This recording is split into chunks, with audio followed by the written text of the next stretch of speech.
Hello again, I am Jim Bob and welcome back to F1 Manager 24 Creator Team Career here on the PC. We're with Cadillac, we're in the second half of our first season, and tonight we're heading to Baku for the Azerbaijan Grand Prix.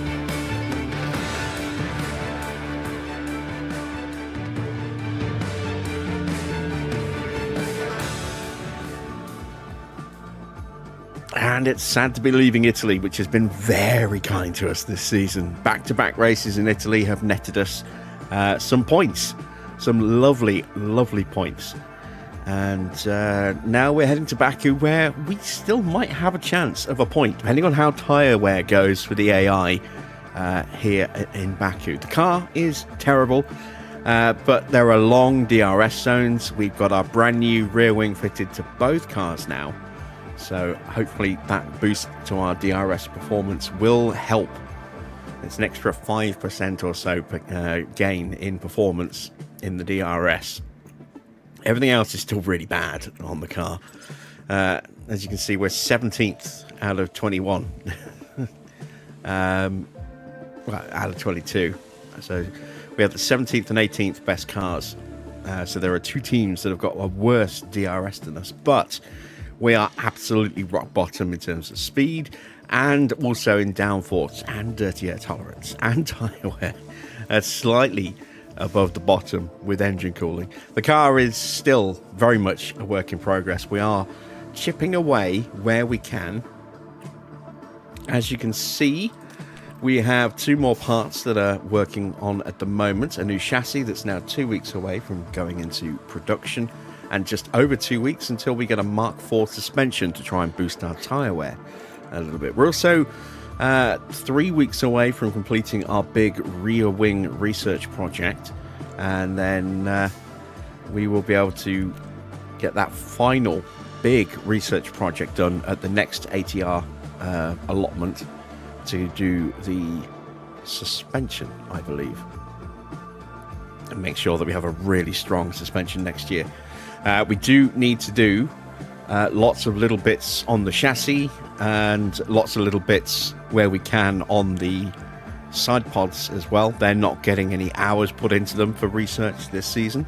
We're focusing the 4 allocations that we had with hours available on the main 4 areas of the car that are going to be affected by the reg changes: the front wing, the rear wing, the underfloor, and the suspension. We've already done the front wing and the underfloor. Rear wing is number 3, so it'll just be suspension after this, and then we'll just try and do as best we can. We are still going to try and knock out little upgrades here and there where we can, so this will be the final suspension upgrade that we work on.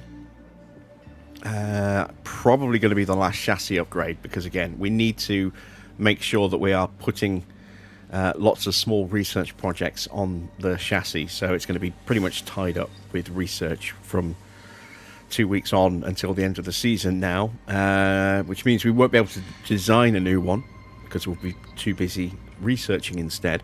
But the same for the side pods. We probably won't do another side pod, but we can still do another front wing, and we can do another rear wing if we want to. We could do another underfloor. That's taken care of. So we do have a couple of parts that we can still focus on to try and get a little bit more out of this year's car before the end of the season. Not a huge amount of races left to go, though. We're down to round 17 now. So including this, we have 8 races to go. And so it now becomes a question of, can we get any upgrades on for any worthwhile period of time rather than just like 1 or 2 races.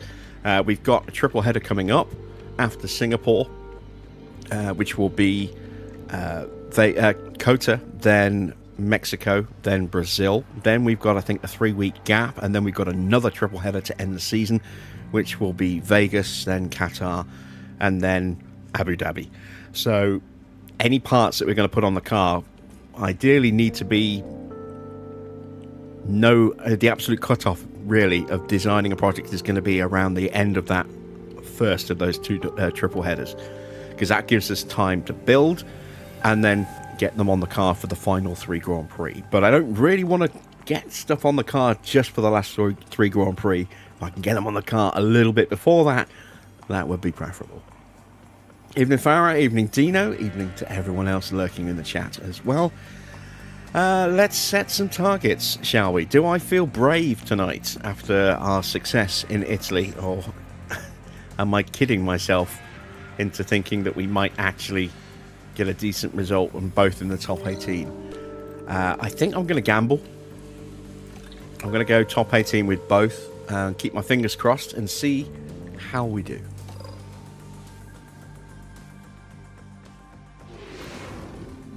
Greetings from Azerbaijan, where we're back in the country's capital. The spectacular Baku city circuit will take drivers right through the city streets, from the narrow roads of the old town to the wide highway alongside the Caspian Sea, where cars will be fighting wheel to wheel this weekend. In the Constructors' title battle, it's Mercedes who are currently leading. And as we progress with round 17, we're well past the halfway point of the season. Now let's crack on with the weekend.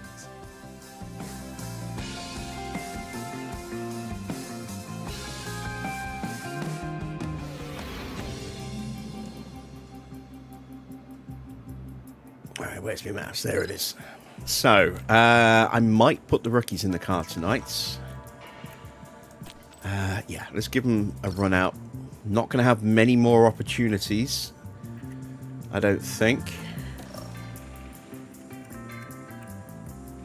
We've got one more sprint left, so technically we've got a lot of opportunities, but I don't know how tyres, etc. will hold up at some of the races we're going to. They're going to be quite hot. You know, Brazil, well, Brazil could be an absolute downpour, but it could be scorching hot.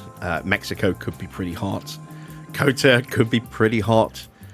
Qatar will almost certainly be pretty hot, as will Abu Dhabi, even if they're night races. So keeping that extra set of hard tyres will be crucial for at least a couple of those Grand Prix. Maybe not so much Abu Dhabi, but certainly Qatar. So that will be a race where we can't really risk running the rookies, because we'll need to really manage our tyre wear in practice sessions and keep those extra hards for the race itself. Let's start by swapping engine parts where we can. Let's try the 9% engine, see if we can just squeeze a little bit more out of it. Actually, no. Let's go with the 31. We'll save the 9% for Singapore, because then I only have to do one session. We're going to stick with this gearbox. This is ERS, isn't it? Yeah, we want that ERS on. Doesn't matter if that breaks. And gearbox. They're all looking pretty rough, aren't they? Don't really want to put that one on. There's a very good chance it will go and maybe take the rest of the engine bay with it. So we'll just go with that one.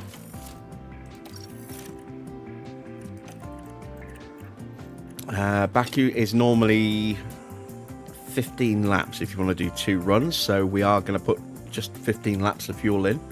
Actually, let's just cover ourselves off just in case there's a delay in getting some feedback. We'll go with 18 laps, but we hopefully won't use all of that. Let's work on saving the ERS.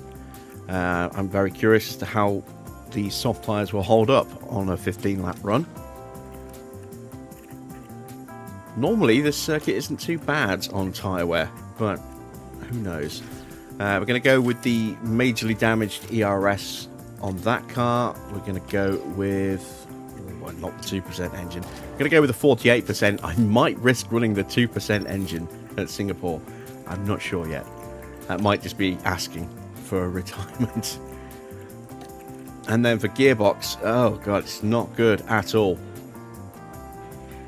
I'm going to stick with this one. We'll run that gearbox in Singapore for that first practice session before the sprint. Yeah, let's see how we do with that. 18 laps, protect the ERS as much as we can. And let's do our setups. So, Baku is pretty low downforce. It's not as extreme as Monza, but it's pretty close. The main difference is a little bit more on the rear wing. We're going to go with a 10, I think, on the rear wing for this car. We're going to bring the front wing down to a 1.5. I'm going to go with a 2.8 on the roll bar. And then I'm going to drop that down just a little bit, and I'm going to whack that all the way up. Go. Base game, you can easily do a one-stop, medium to soft. Yes, you can, but with this new time mod, who knows? Combined with the temperatures, it just might not be feasible. So we'll go with a little bit more rear wing on this car. We'll go with the 1.5 again on the front. We'll go with a 10.5 on the rear. We'll go 3.7 on the roll bar. I'm going to take that down a little touch further, and I'm going to push that out not quite as much. We'll bring it back to there, and let's see how that works out. Evening, Johnny. So now we have green light. Do I want Liverpool updates? Yeah, sure. Send them over.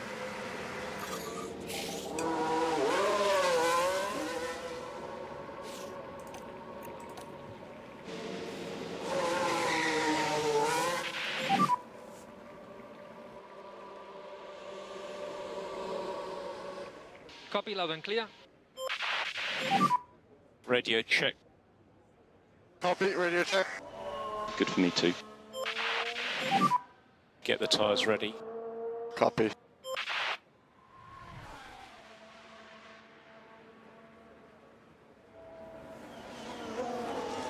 We do have quite a few rookies running. Ferrari giving both of their cars over to rookies today. Ganovic and O'Sullivan. Ugo is running for Piastri at McLaren. Nagel is running for Hadjar at Red Bull. Victor Martin in for Antonelli at Mercedes. No rookies running for for Alpine. No running for Williams either, for that matter. We do have 2 rookies at Haas. I'm not sure who either of those 2 are. We'll check in a second. Tim Tramnitz is in for Hulkenberg at Audi. Nobody sitting out at Racing Bulls. Nobody sitting out at Aston, and we've got both of ours in. Let's see who those 2 are for Haas. Kian Shields and Tasana Paul Inthrapufasak.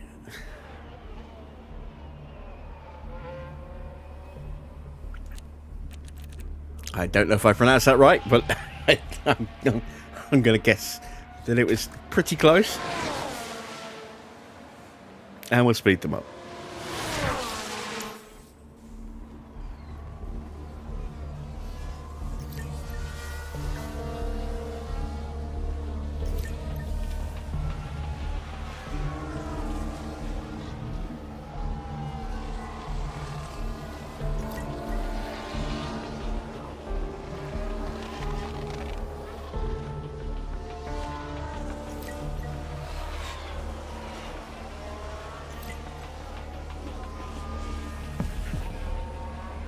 Part 2 of our Jurassic World Evolution 3 playthrough went up earlier this evening, so don't forget to check that out. Part 3 and Part 4 already uploaded and will be released tomorrow and Friday respectively at 6 o'clock UK time, 2 hours before our live streams will start.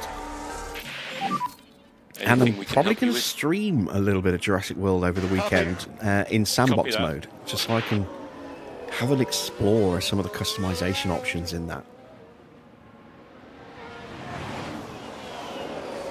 So if you're looking for a bit more sort of in-depth look and the ability to ask questions about Jurassic World Evolution 3, then keep an eye out for that weekend stream.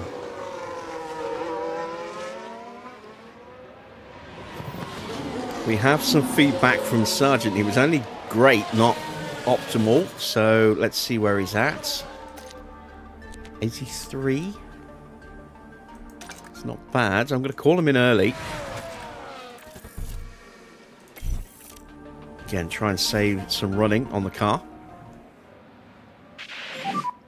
Pit lane. And limiter on, please. Got that feedback quickly. Just about 16 minutes or so to get the feedback, if not less than that. So that's nice and quick. Let's make some changes. We're running too much rear wing, so let's bring that down to a 10. How much do I need to find? 17%. So my guess is that's going to need to change as well. Let's basically match this up to what we're running on car 2. See if that gets closer. We've done 9 laps with Jack Crawford, 9 and a bit laps, and his tyres are down a third.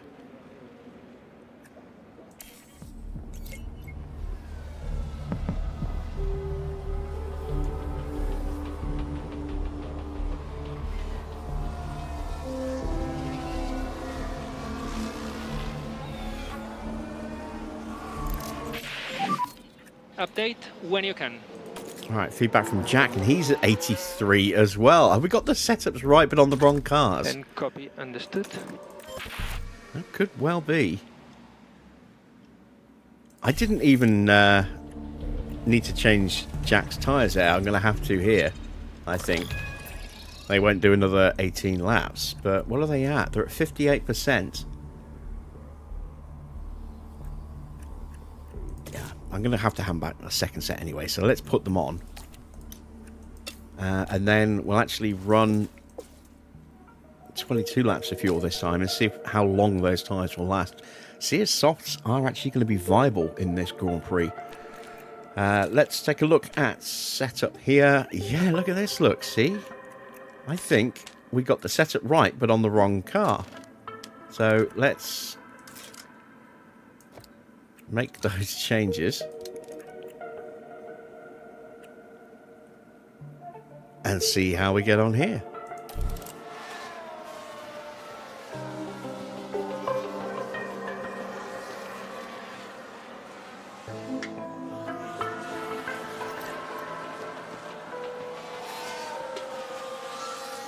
Let's see how we're getting on with the development run as well. 76% on that program.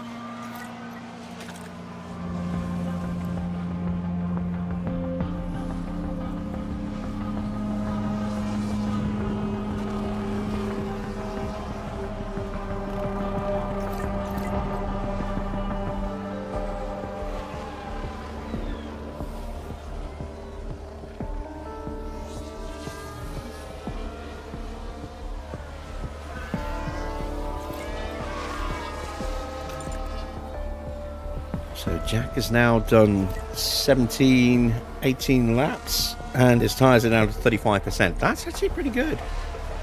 I think we might still maybe be able to pull off a one-stop here. We've got an optimal result from Logan. And there we go, we nailed it. So that's really encouraging in that that might be 100%, and we just got the setups right, but on the wrong cars. I don't do that very often.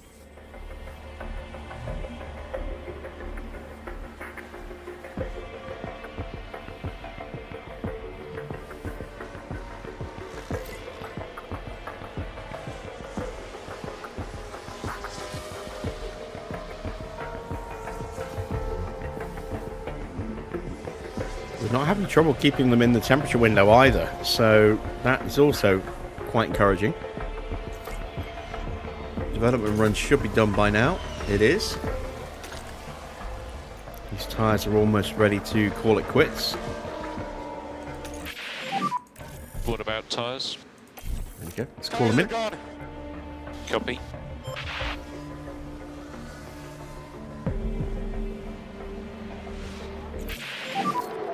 We're optimal with Crawford. There we go. Look at that. So we got the exactly right setups. Just we put them on the wrong cars. Oh dear.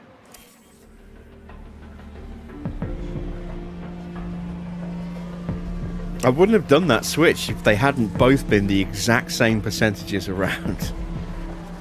You know, I would have tried something different with Crawford. But when he came back at 83% as well, and we'd already swapped Sargent onto Crawford's setup, it had to be a strong indicator that we had to put Crawford onto Sargent's original And setup. checkered flag. There we go. We've made it to the end of the run. 25 laps in total for Logan Sargent, 30 in total for Crawford. Could have maybe gone a little bit more, but end of the session. And box, dislike box, speed confirmed. And tyres, we don't know what they ended up as. We'll have to wait till the end of the session. But a really strong first session for us. Both cars exactly where they need to be. Now we just need to give our drivers some time on track.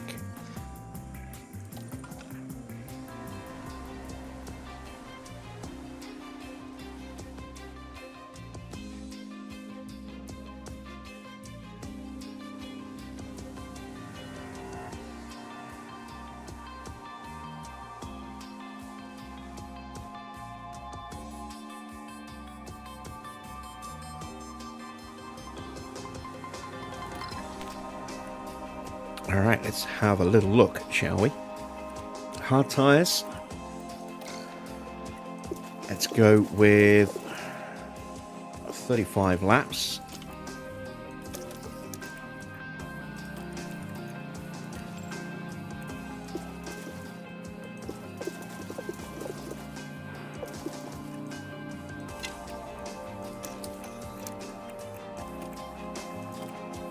And send them out. Green light.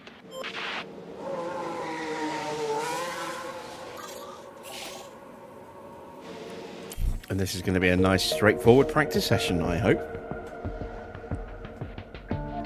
Quite a few cars using some hard tyres in this session.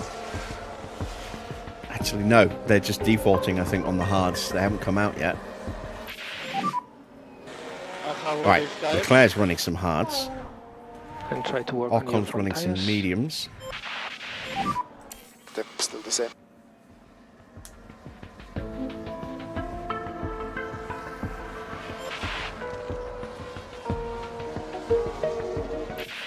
Oh, there is a yellow flag. Was that Valtteri running wide? Okay. Copy, Oh, understood. no, Checo. Spinning out. Now this is Sergio Perez. Whoa! Being Oh, hassled and by around they Piastri there. spin. And once it started, they were pretty powerless to do anything. And that puts both of my drivers next to each other, which I really didn't want.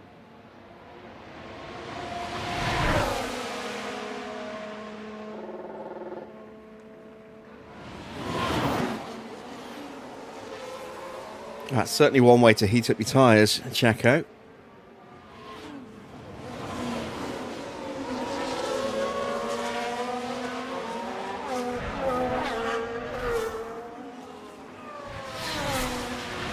Let's hope that they will continue to space themselves out a little bit.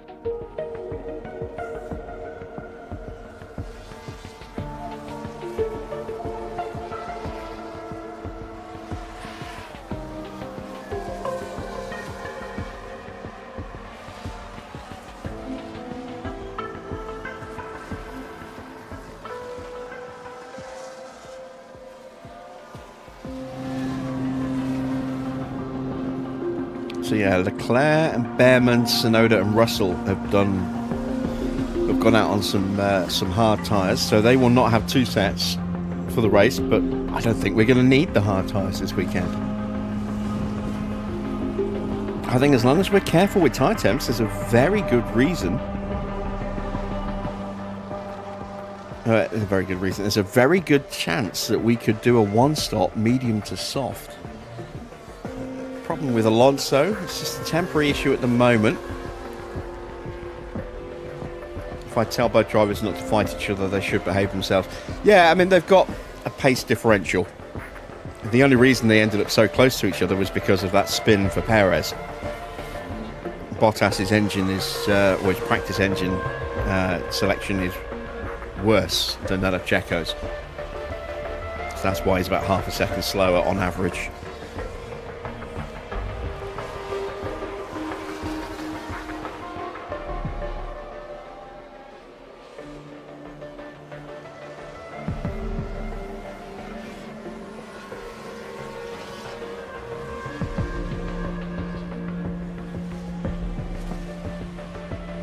Quick lap from Bortoletto, but how much of that is genuine pace? Colapinto's up there. We know that Alpine has been pretty punchy, so that could be genuine pace. But I get the feeling it's potentially getting a toe off the back of Hadjar that's stuck him up there. And into the pits he comes.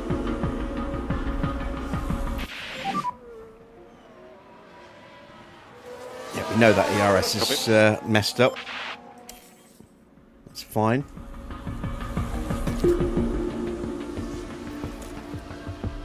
We're up to 97%. I'm going to call them in now so that they can do a little bit of running on the mediums in the next session and have, you know, a little target to work to. But 25 laps on those hard tyres. And they're down to 62%. I mean, the hards could go the entire way. I wonder, do we go for a cheeky undercut? Do we go soft and then box very early, go to hards, and then just try and hold track position? I don't think we'll have enough pace on the hards to make that work.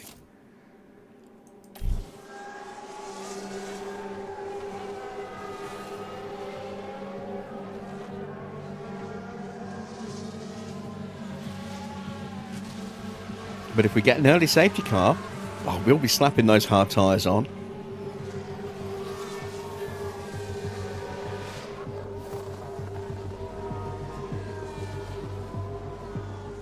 So, what, a 51, 52 lap race? Or is it just a straight 50 laps? But if we can get 25, 26 laps out of those tyres and they're only down 40%, that means we can get them easily to like 40 laps.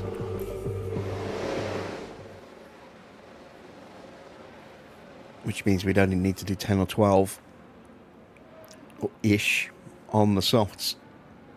Could even go with mediums and just be a bit more aggressive with the mediums for the first stint and then box early, go the hards. There are options out there.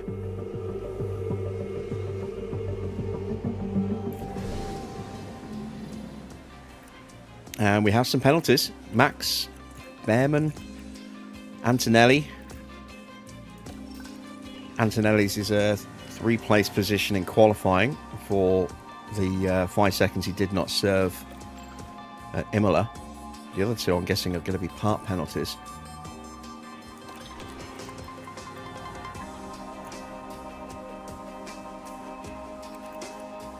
Let's just run 15 laps. That's all we need to do.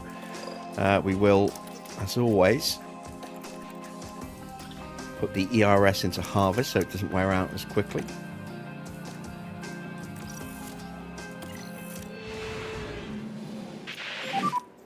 So now we have green light. Temperature's a little higher in this session. 28.5. It was, what, 26 degrees at the start of the last one. Track temp 37.5 degrees. Let's see if it goes up. We've got a little bit of cloud cover.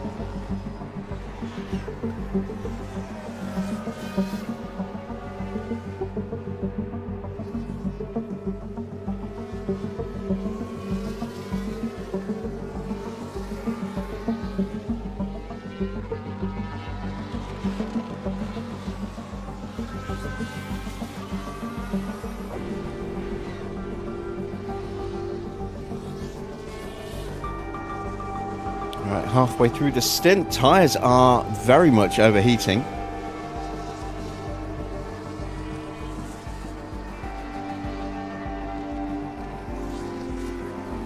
Track temperature's gone up to 44.5 degrees and still climbing. Ambient temperature's up to just under 30 degrees now.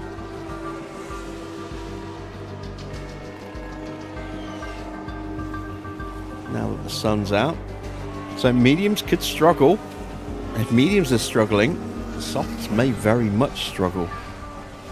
Depends what the temperature is going to be like on race day. But if these temperatures are this high, we're up to 46 degrees. Again, we've done 15 laps and our tyres are down to a little over 60%. So extrapolating from that, we can probably do a comfortable 25 laps on those tyres.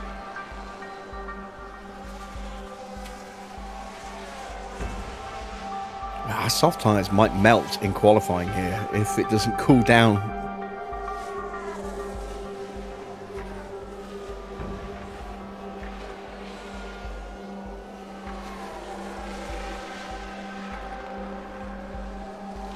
Norris running some hards now. Hulkenberg was on, I think, hards earlier in the session.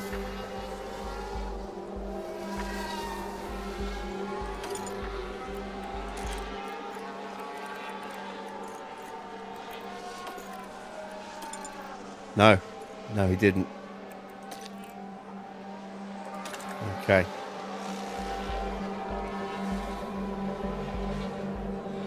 Oh, now he's on a set of hard tyres. So again, that's another couple of drivers who will not have an extra set of hard tyres, but again, probably aren't going to need the hard tyres here.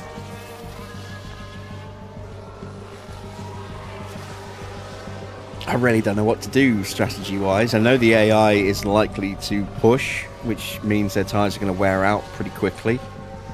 So we're looking at a two-stop. And certainly at the back half of the grid, we're looking at two stops. Probably soft, medium, soft, or soft, medium, medium, depending on how many softs they use up in qualifying.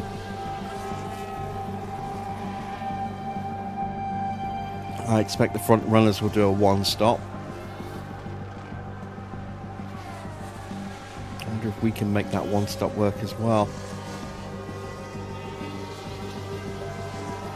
Session's almost over.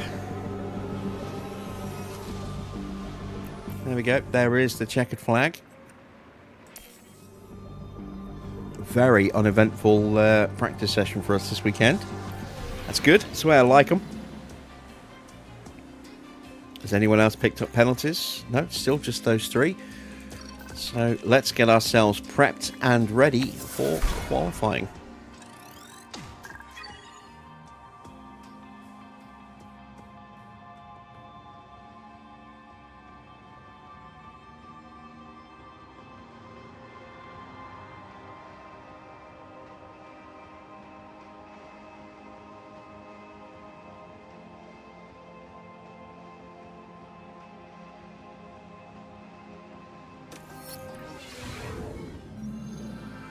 Welcome to qualifying.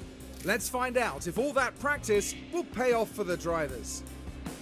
Drivers will have to be at the top of their game here in Baku, as mistakes can prove costly on a street circuit like this. But having tackled the twisting turns, the long main straight awaits, providing a fantastic opportunity for the slipstream. There's been a bit of talk about Alex Albon, Karun. How are things looking for him today? They set a great lap in practice, so you can only imagine how good they're feeling going into qualifying. But the big question is, will they be able to keep this performance up? Good point, Karun. Let's get on with qualifying.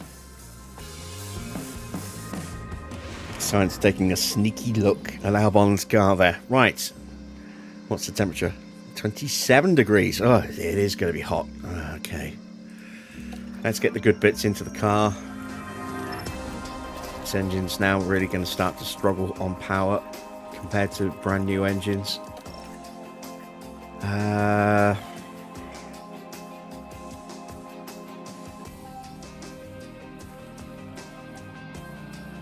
think I can get away with this ERS unit a little bit longer. So I hope I can.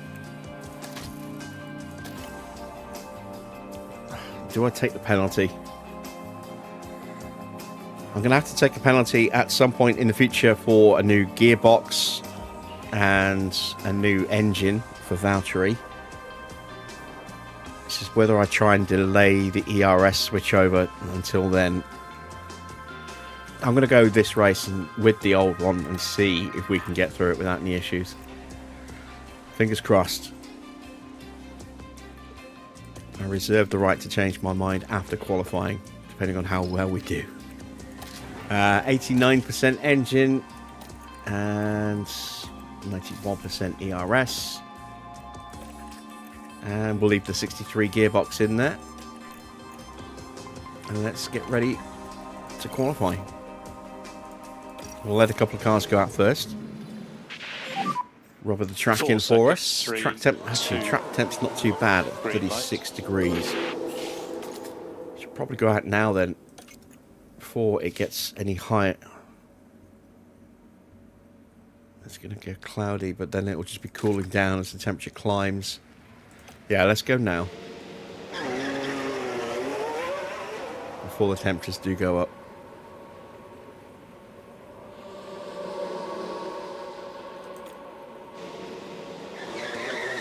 Who scored, Farah?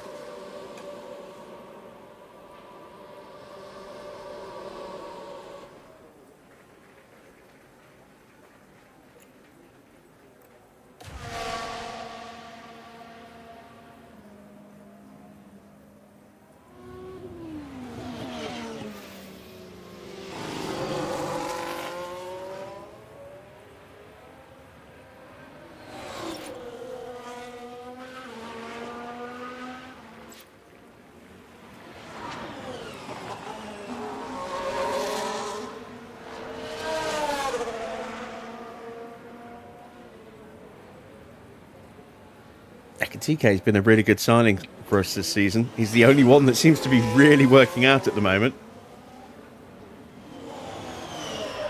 Oh, Van Dijk scored. Nice.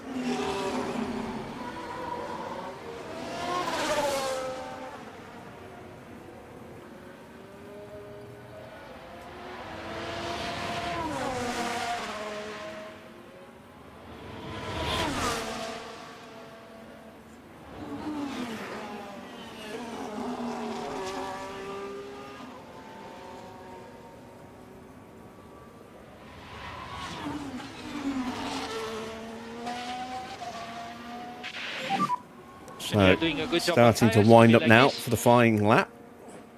Keeping an eye on the pit garage. And charge button off.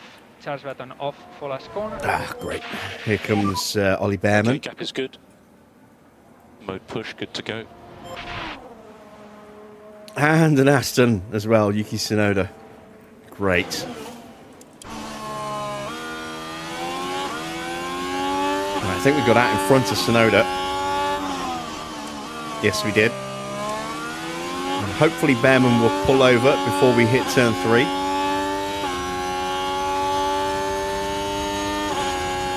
He's not going to.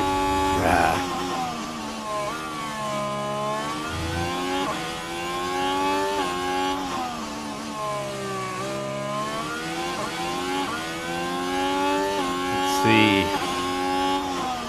36.5. We're down half a second to Ocon. 7 tenths to Albon. We've seen it.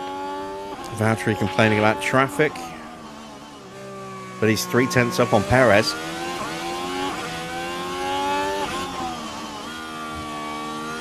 And still, we haven't cleared Behrman.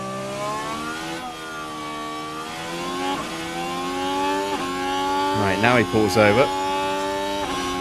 So, clean running for the rest of the lap for Perez. Let's keep an eye on Valtteri, see if he gets held up at all.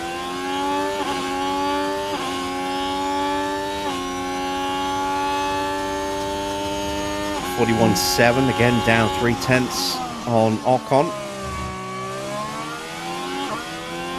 There's Behrman getting out of the way for us.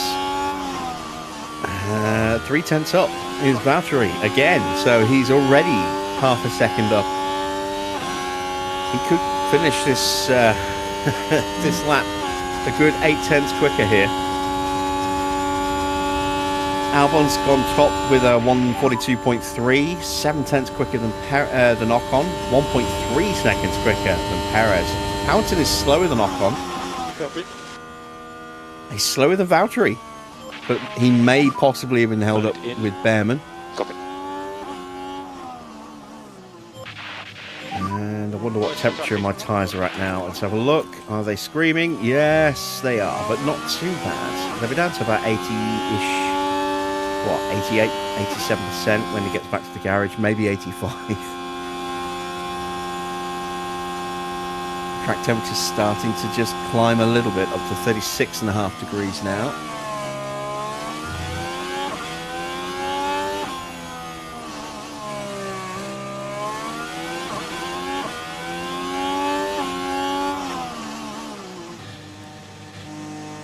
As we get out of the way of Tsunoda.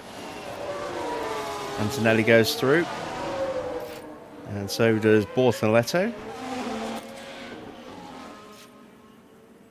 Tyre temp's still hotter than I would like, but it's core temperature that's too hot. The surface temperature is very low. That'll help cool the tyres down quickly, I hope.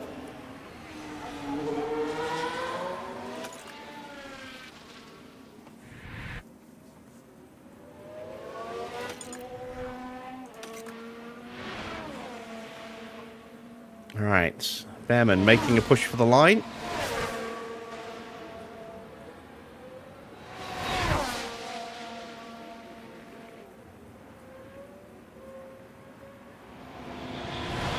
Might have just had to lift because of Ocon there. What's his final sector?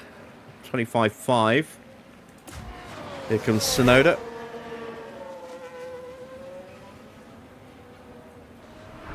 He also does a 25.5 in the final sector, but his middle sector was better, as was his first sector.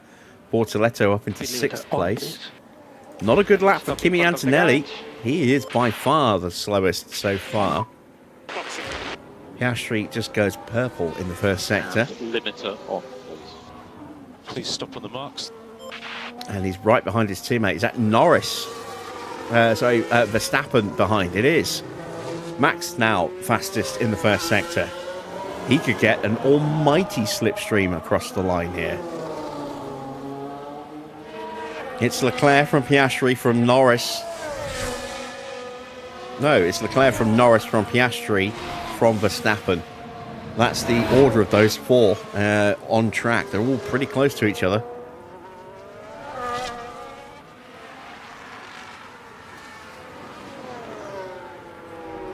It's nip and tuck between Max and Leclerc at the moment.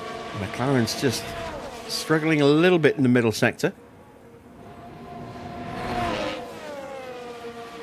I don't think Max is close enough to get a slipstream, but Piastri is more than close enough.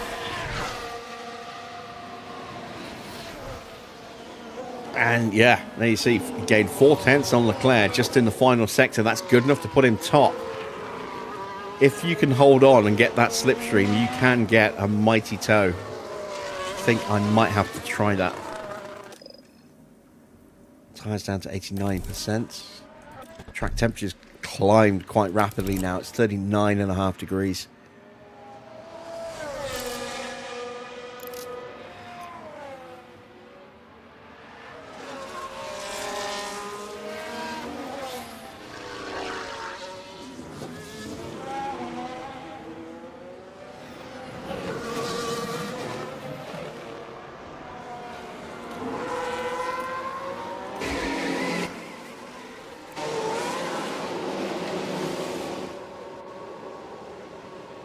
Please be behind. He is. Good. Excellent.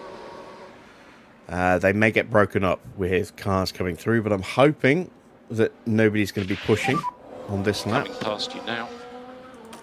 Reminder Tell for them brake to temperature. not fight. Okay. And let's see if we can give them a nice slipstream. Russell pops up to P5. Alonso has some damage. Is that wing damage or engine damage? I don't know.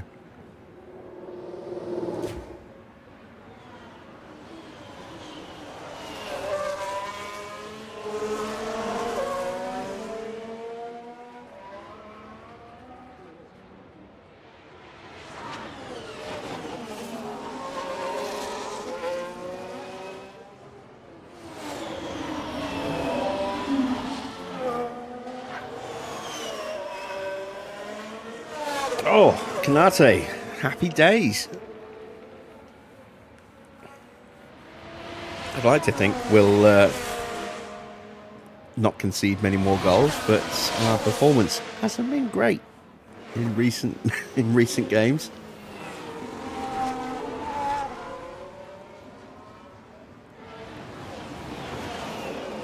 Is Isak playing tonight? Tyre temps are good. Gap is good. You are good to go. And tire temperatures are good. And track is clear, track clear. Charge button off. See that slipstream that Perez is getting on Bottas here to start the lap.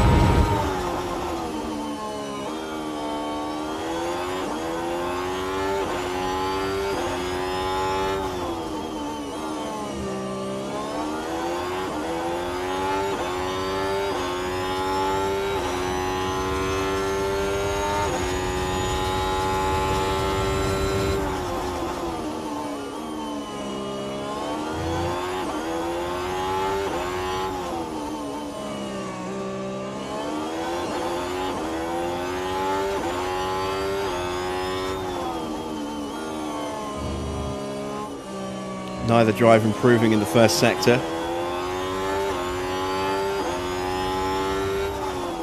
I would kind of like that gap to be a little bit bigger between the two of them. But I am going to try and unleash Perez on the back straight, running up to the line, and see if he can really claw back some time.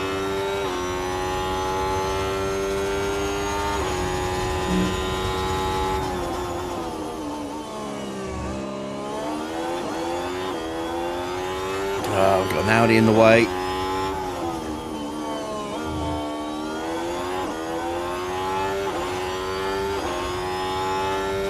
Gets out of the way nicely for us. This is where Perez could have a really strong end to the lap.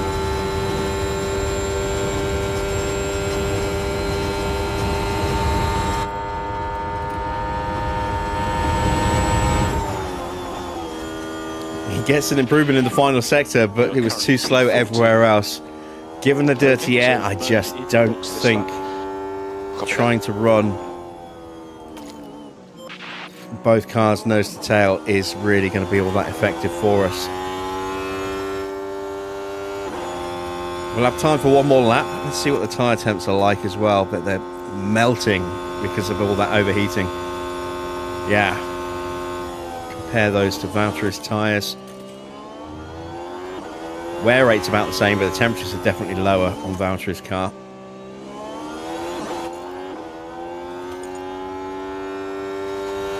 I think we'll have to make sure that they get some clear air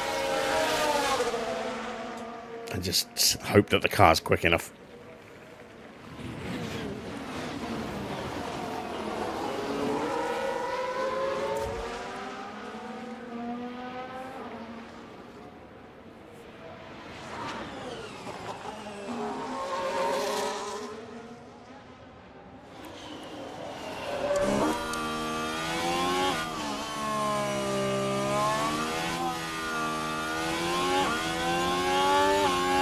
There's a chance we could mess up Hamilton's lap here.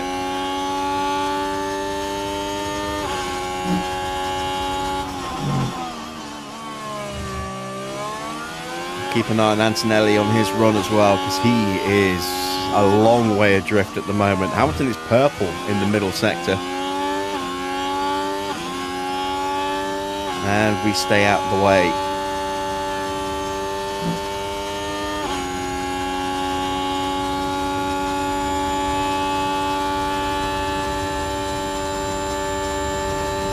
Still Piastri from Leclerc at the moment.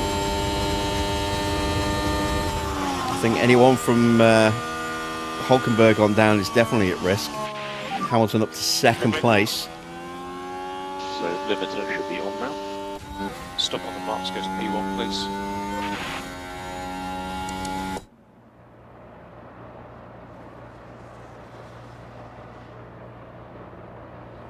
Kimi is going to get some traffic. He's got a McLaren in front of him that's on a warm-up.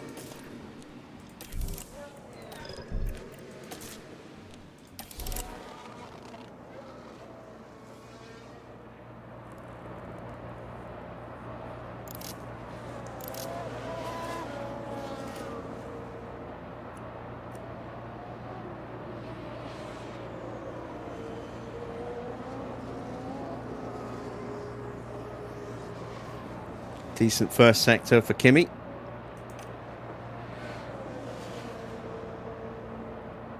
Both of our guys now on track to start their warm-ups for the final run.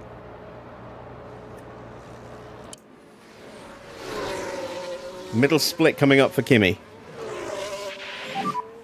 Just watch out for Albon coming past. He's improved there as well.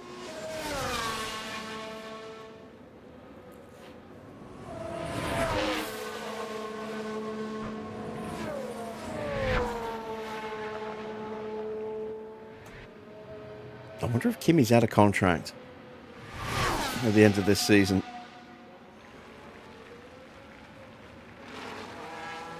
He goes second, so massive improvement for him. Got to expect Sainz is going to improve as well. He's currently bottom. And again, quite a way down as well. Perez will start his lap first out of R2 as we get out of the way of Liam Lawson. And Sainz just goes purple in the first sector. So yeah, he's definitely going to improve here. That's a very, very quick first sector.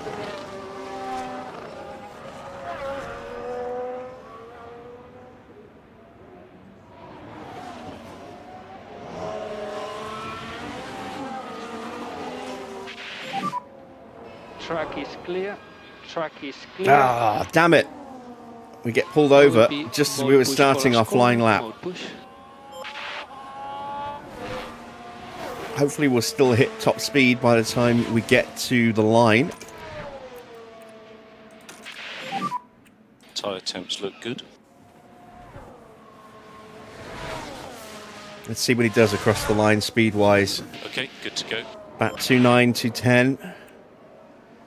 Let's compare that to what Valtteri does when he crosses the line. About the same, maybe a mile an hour difference between the two.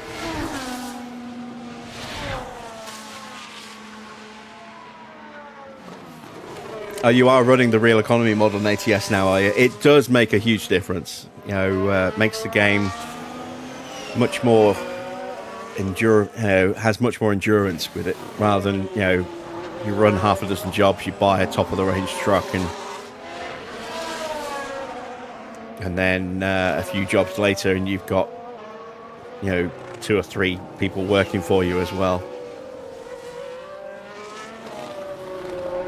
And when you get to that point, you know, you can afford to just not really take many jobs.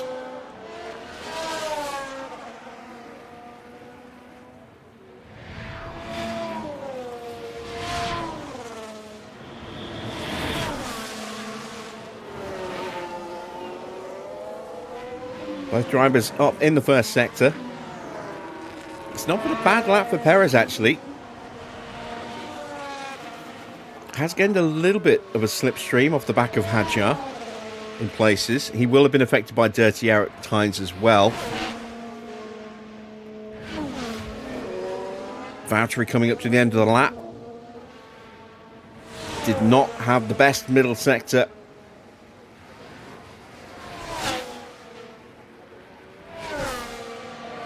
Perez improves to P20. Didn't finish the lap strongly.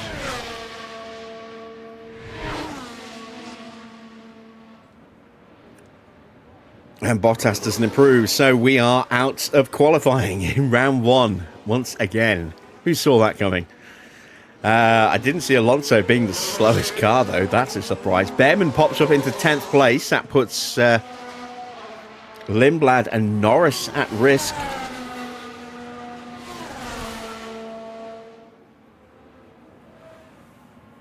In fact, that's it.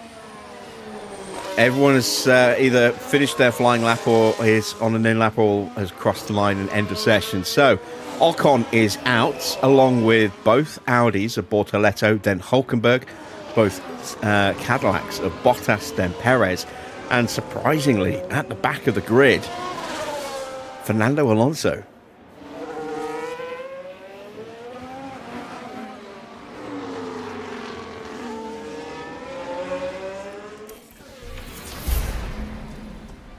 Let's see who sticks it on pole. It's Charles Leclerc, who always goes well around here. George Russell takes second. Max is third, but has that penalty. Not sure how many places that's going to be. Could be 5, could be 10, could be even more. Then it's Gasly in P4. Sainz P5. Albon P6. So another strong qualifying for Williams. Hamilton 7th. Antonelli 8th. He might be down just 3 places. So, depending on how big Max's penalty is, he might start in 10th. Then it's Tsunoda, Lawson, Piastri, and Norris. Neither McLaren made it through into Q3. Hadjar from Colapinto, Behrman with a penalty. That could drop him to the back of the grid. Arvid, Ocon, Bortoleto, then Hulkenberg, Bottas, Perez, and Alonso. Let's get ourselves ready for the main race, shall we?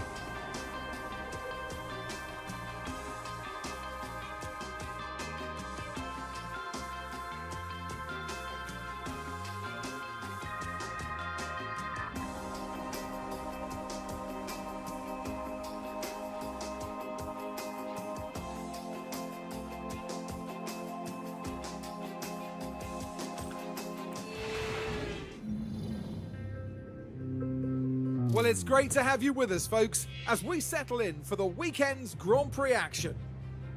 Baku has been the scene for some major on-track battles, like Vettel and Hamilton fighting for the lead back in 2017.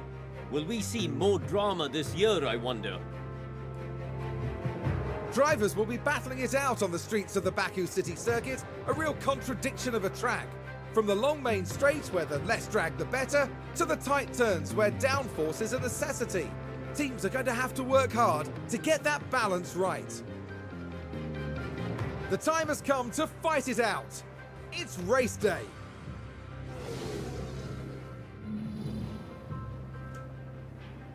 Let's take a look at the revised grid with those penalties applied. So it is just a 3-place penalty for Antonelli. He's still down in 11th though. Why is he not in 10th? Max is down to 13th place. He had a 10-place penalty. Just a 5-place penalty for Behrman, so he'll slot in between the two of us. Alonso will still be the last car on the grid. And let's take a look at strategy. So we could do that, I think. We could also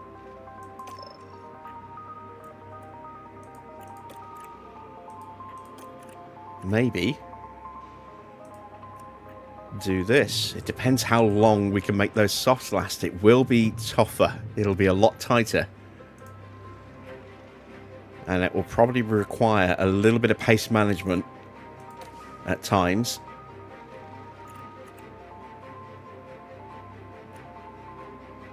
The soft to hard is quicker. I think I'm going to do that. Go soft to hard. And we'll have mediums available if we get a safety car later on. If we get a very early safety car, then I might just come in and, I don't know, go medium soft at the end. Or, you know, soft medium, something like that. So let's go like this. Let's add in 1 lap of fuel, just so we can push at the beginning. We are going to go a little aggressive off the line, not too aggressive with the tyres. But we are going to push the fuel in the battery. Let's see if we can maybe sneak a place in the opening couple of turns. And we are ready to send them to the grid for the start of the Baku Grand Prix. Well then, it's not long until we get started here, and we should be in for a tightly contested race. Many people here and at home are wondering what the Haas driver can do. I think they could have been higher up than 20th, but let's see if they can move forward from here. Here we go. It's time to go racing. Very short run into Here turn we one. go with the Azerbaijan Grand Prix. It's lights out and away we go. It's a very good start from Bortoletto. No, from Hulkenberg. But he has nowhere to go, and Bortoletto gets back in front. Alonso has dived up the inside of Perez.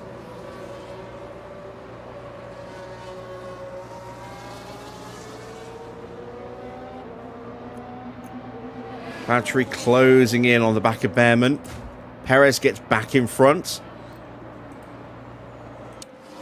And there we go. That's as far as we're going to go. So let's save the tyres, save the battery.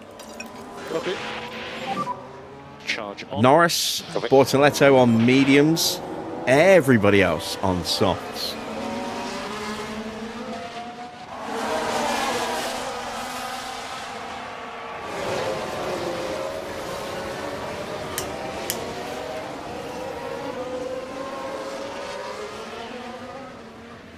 Leclerc has kept the lead, trying to sprint away from George Russell. Sainz is still pretty close to the back of George. Gasly's up there, Albon as well. So Sainz has jumped Gasly. Gasly should have been P3 with Max getting bumped down. Max has gained a place. Antonelli's gained a couple of places, gained a place as well. Norris has been overtaken. And being on the mediums, he may cause a little bit of a roadblock. Of course, DRS is going to be active from turn 2 onwards. DRS is enabled. And he is dropping back from Verstappen, who may actually get him before the DRS zone hit. He's tucked right up behind him.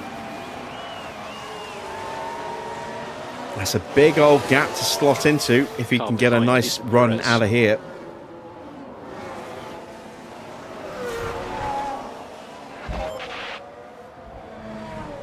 We have an opportunity to maybe make a move on Behrman as well. And does Max complete the move? I think he does. Not yet. Norris is fighting him. We did not get past Behrman.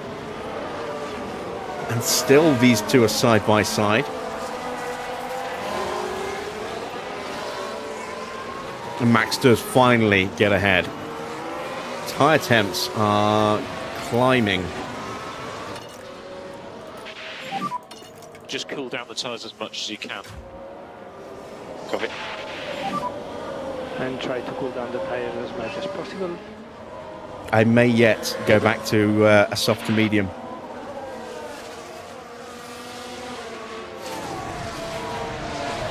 Chiesa is on for Isak. Yeah, I've not been convinced at all with Isak.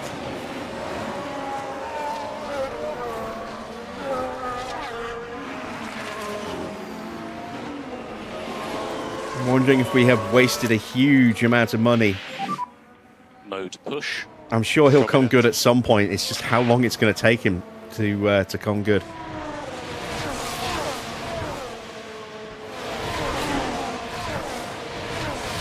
But once we signed Ekatike, I'm like, do we even need Isak?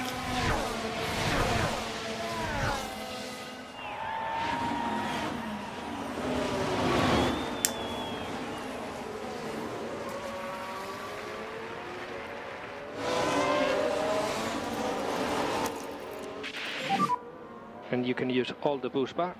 So Perez gets through. Tyres are still melting. I'm going to have to slow them down even more here. Copy. get those tyres temperatures down. Copy. Yeah, Wirtz has been struggling as well, and that's one I'm more surprised about. I thought he would settle into the Premier League very, very well.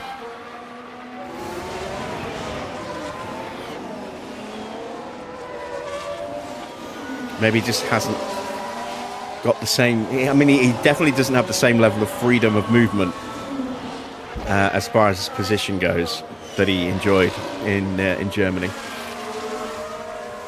where he was the hub of everything.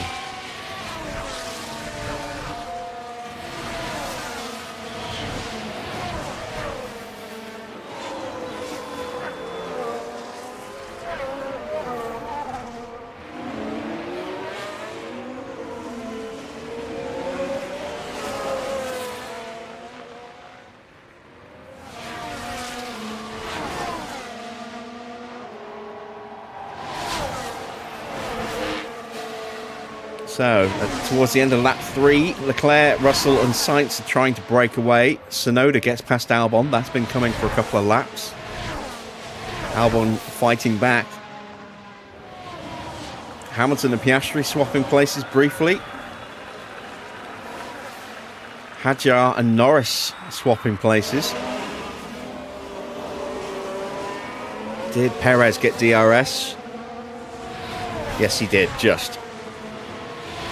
And Hulkenberg has dropped away from his teammate, so Behrman's going to make the move. Maybe we can follow through it on the next lap.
Right, batteries at the top up. All good. Charge button on. Copy.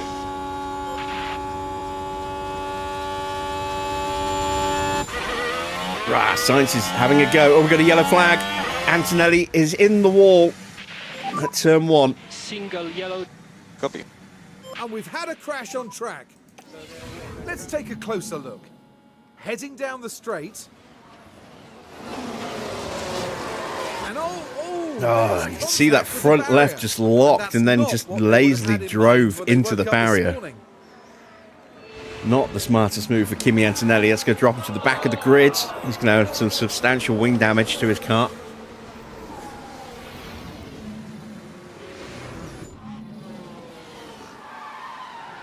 In fact, is he out? Don't normally see a second replay unless someone retires. And not much that the team can do about that. No, he is going again. There we go.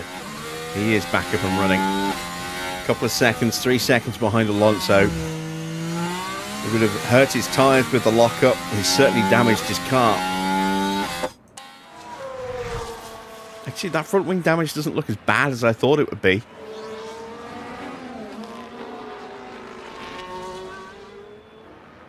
Or maybe I'm just not seeing it from the right angle. Oh no, yeah. He's missing half of the right-hand side of his front wing there. Evening, Packins. Oh, his rear wing looks like it might be damaged as well, or that may just be a visual glitch.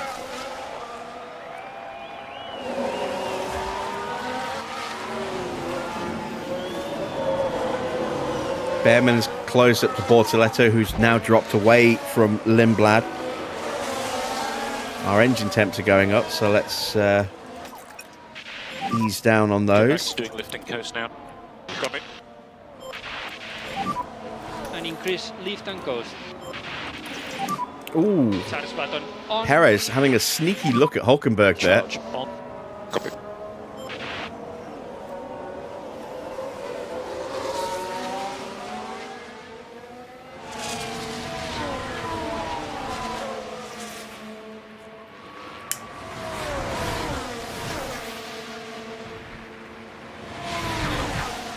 Lawson in the pits did just 5 laps on his tyres.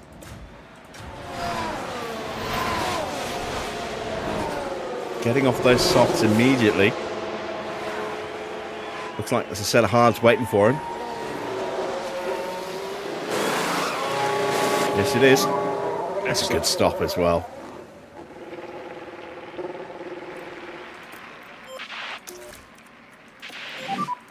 Charge on. Antonelli's in. Charge button on. Puts on a set of mediums and gets a new front wing. Yeah, I think that might just be a glitch on the rear wing. I don't know. It is still showing orange damage to the car. Now it's gone yellow.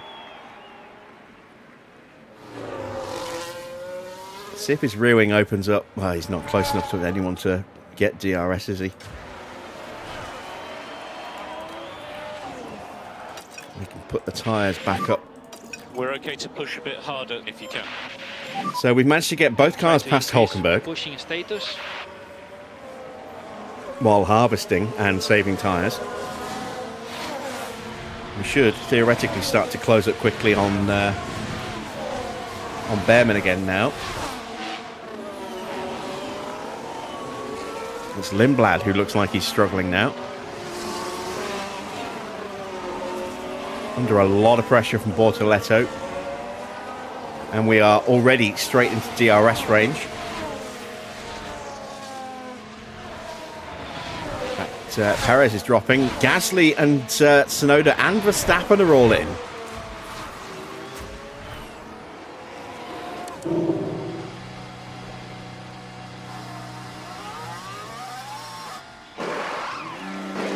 Hard tyres. Not the cleanest stop there for Tsunoda. Looks like Gasly got a very quick stop. Lindblad's in as well, so he was struggling. Hard tyres for him. And Gasly's come out just in front of us. Perez has dropped back, so we're going to give him a little bit of a push just to catch him back up again.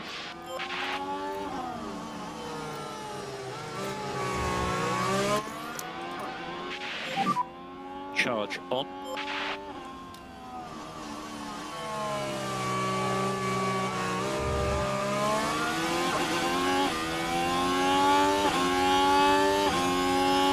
There we go, he's back in range. Charge button on. Got a nice little gap at the moment to Nico.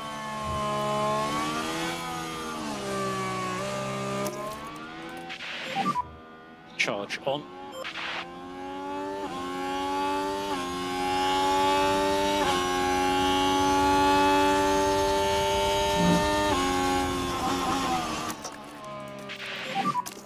Okay for mode push. Let's see if we can jump another couple of places. There might well be some more pit stops. Sainz is in.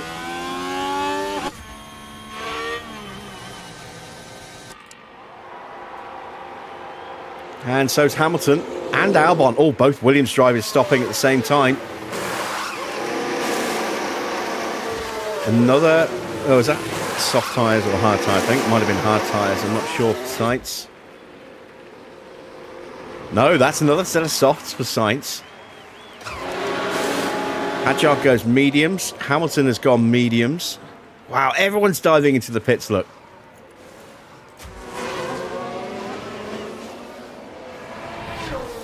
Look at the traffic jam. Trying to find a way through. We can jump Gasly simply because of the slipstream here. And we do. Fantastic job. And can Perez get through as well? Oh, not yet, not yet.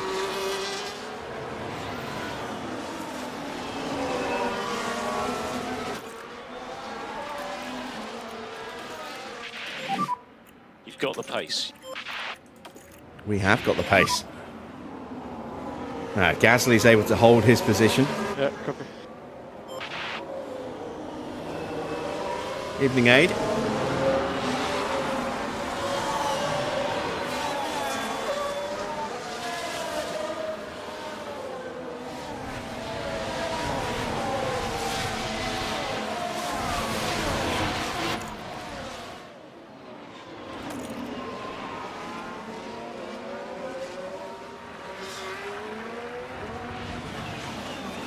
They're queuing up behind as well on those fresh tyres. Russell is in now.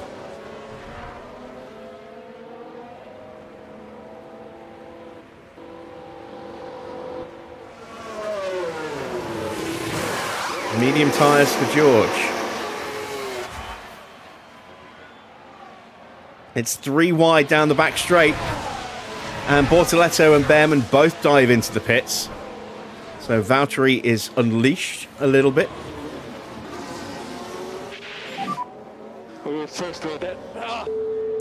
Perez got overtaken. Or no, he failed to overtake. Right, into top-up mode. Charge on. And charge button on. Copy. We're running in P6 right now, although it's because we haven't stopped yet. We're not planning on stopping for a while yet either. Leclerc still leads, 12 seconds ahead of Norris, of Piastri at the moment. And Norris another 3 seconds back. Then it's the first driver to have stopped, Carlos Sainz ahead of George Russell.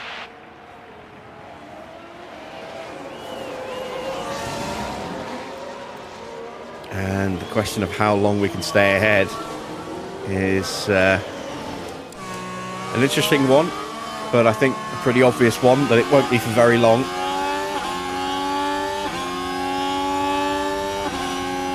If we can stay with the cars when they get ahead of us.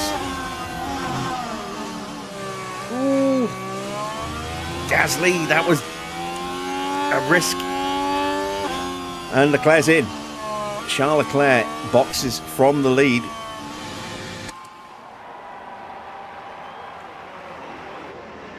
He's going to a set of hard tyres. Piastri's in as well.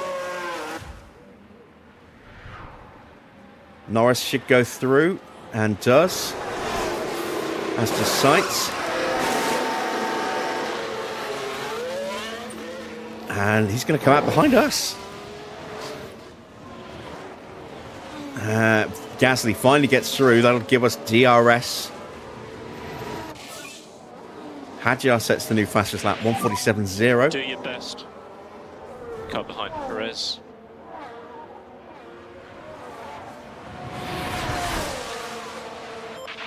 Can Perez stay ahead? Can Gasly hold us back? Yes, he can. We can't hold back Albon.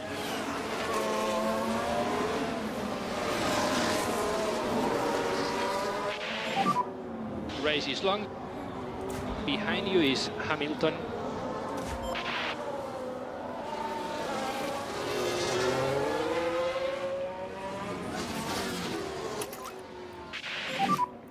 No more lift and coast. No lift off needed. You are doing a good job. Yeah, confirm. So with careful management, we've taken our softs way further than everybody else has done.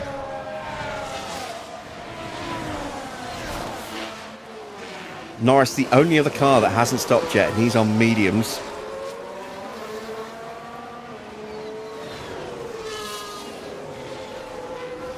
And our pace hasn't been horrible. We're going to start going backwards a lot now, unfortunately. But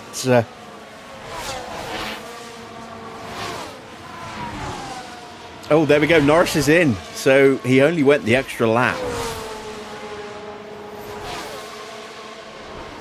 And he's going soft. Okay. It's 2 stops confirmed for everybody, apart from us. We are still going to try and do the 1 stop. Our tyres are looking very healthy right now. Although Perez's are starting to overheat a little. And try to cool down the tires as much as possible. Can we beat Hamilton into the turn?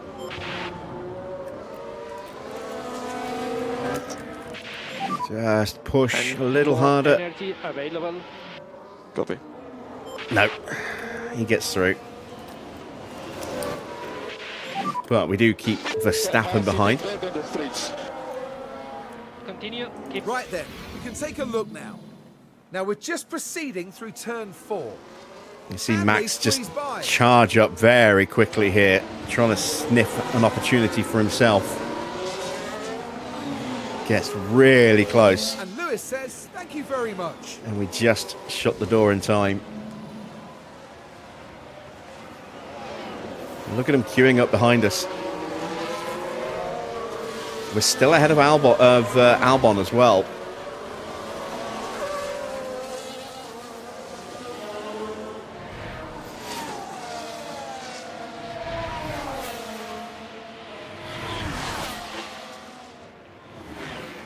Tyre temp's definitely starting to go up. Currently P5. I am going to Car save against Gasly. the tyres a little bit. Again, just Gasly, get those temps back 2.9 down in again front. if possible, because there is that Albon chance as behind. Max gets through. There is that chance that we can maybe go to the medium tyres instead of the hards. Still think maybe the hards is possibly going to be the better choice, Continue like this. you know, purely for Car temperatures. behind is Tsunoda. The mediums are definitely going to overheat. New fastest lap for George. He gets right up onto the back of Sainz. What was it, 146.8? Yes, 146.8. As we have a cheeky little look at getting back past Verstappen.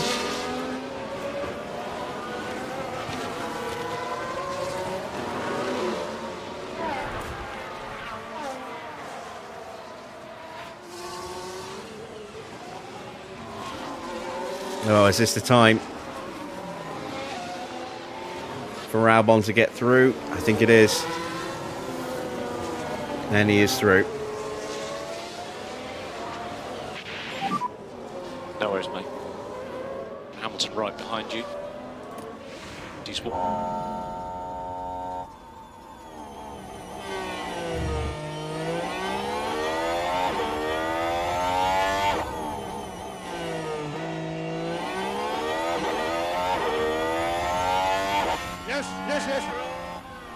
And he's very happy with that. He spent a few laps behind Valtteri, actually.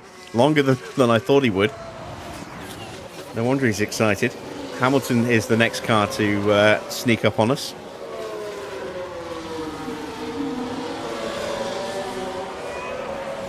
But I wouldn't be at all surprised if we see someone make their second stop before we make our first.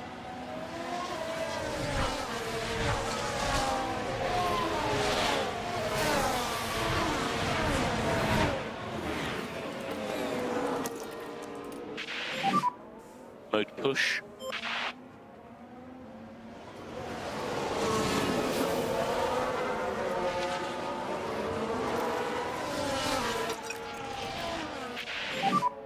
If you are able to increase pace, it would be a good time to do it. So increase pushing status. Oh, did we get the DRS? It's going to be really close. We might just have stolen it there. We did. We did just get it. And that will hopefully help us defend against Hamilton here. It does. Tires are ready. Copy. Sainz moves into the lead. Leclerc has caught back up again now, having been undercut. And we have a yellow flag. Oh, could this be No, Perez in the wall? You okay? Damn it, Perez. Right, we're taking the second corner. The car makes contact, and that won't do the car any good at all. Cody Gakpo scores. I don't know if I had Very nice. Yes, you do have damage. So we're going to box now onto the set of hards. I'm going to put on a new front wing. Has he damaged the suspension or the chassis? Box now, box. No, he hasn't. Just the front wing. So we got lucky with that.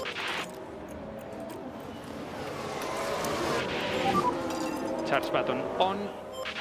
And we've opened up a huge gap to Verstappen now as a result of holding everybody up while we recovered from that crash. I am going to keep Valtteri out a bit longer. Just cool your tyres. Copy. I'm going to keep him out as long as I can.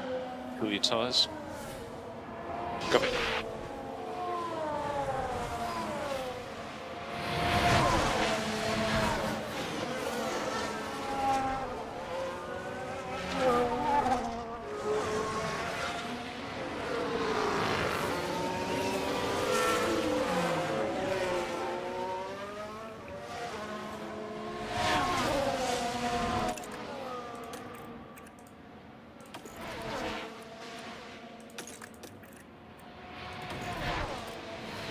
Big loss of confidence for Perez. Sainz is in the pits.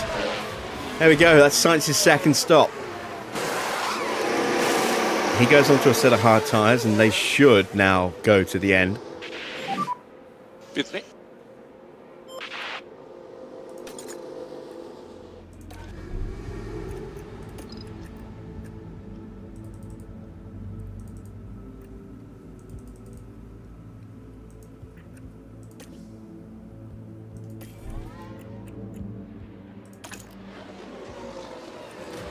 So a good stop, please, Checo.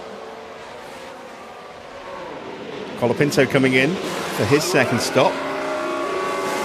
Of course, it won't be a good stop, will it? Because we're putting on a new front wing. 8.4, so that would have been about 2.4. Correct. Hamilton gets through Okay, on let's get on Valtteri. it. Still everything to play for. Car behind is Verstappen. Surprised he didn't get him into turn one, if I'm honest.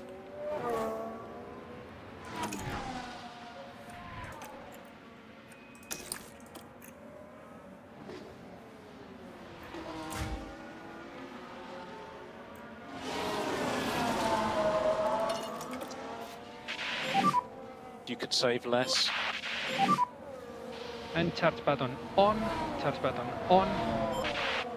So Sainz has got himself out in front of Yuki. He's found a nice little pocket thanks to Perez doing what he did. There's a nice little gap to drop into.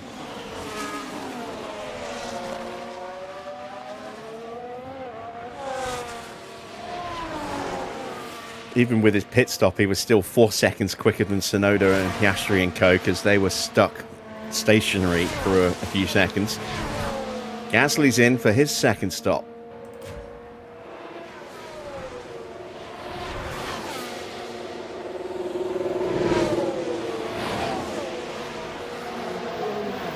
And that's hard tyres, so that should be him to the end of the race.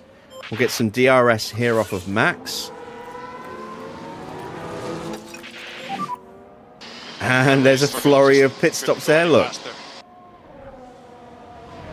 There's progress I to don't be know if made. that's going to work out for Perez or not. I doubt it somehow. Gap behind is 3.5 seconds. Would be nice if it did. The tyre guys believe that we can increase pace in turn 12 a little bit. Oh, we are going to jump a couple of cars. We jumped Bortoletto and Antonelli. And we're right back with Alonso again, who has developed a fault. But the car's definitely Oh, not Szoboszlai happy. scored as Surely well. some kind of fault. Where was his performance against United? I despair sometimes, I really do. Right, let's And we need to increase lift watch engine post temps. by 30%. Yeah, copy. Sainz is absolutely steaming up to the back of And us. we need to increase lift and coast.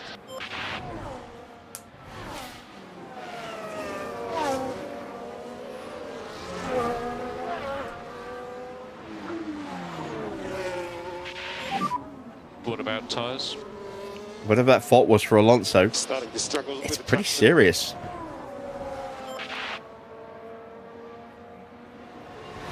New fastest lap for Charles Leclerc, who is sprinting away at the front. Albon is definitely dropped back. Hamilton's in for his second stop.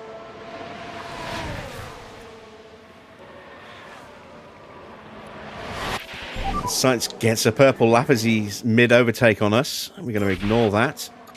Piastri's in as well. Hard tyres for Lewis. I think we just gave Carlos the DRS. Yes, we did. Yeah, we're going to keep going with Valtteri. I can't go faster. A long way to go. Car behind is Sonoda. Gap is 4.5 seconds.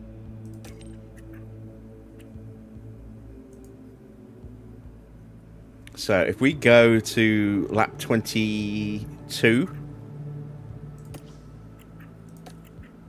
what's going to be better from there?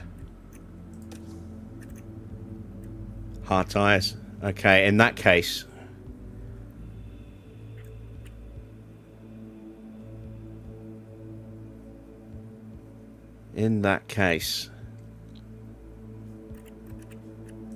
let's not go quite that long. Let's go to lap 20. That's still a lot on those tyres. A lot more than they were. So let's not forget, Liam Lawson got off his tyres after just 5 laps.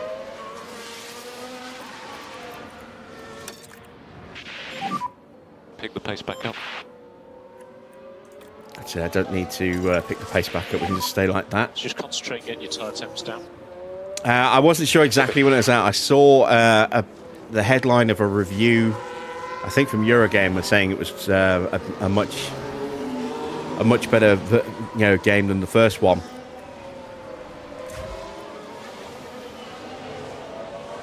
But I knew it was out soon, but I wasn't sure exactly when. Right, let's concentrate. I've just shelled out 60 quid on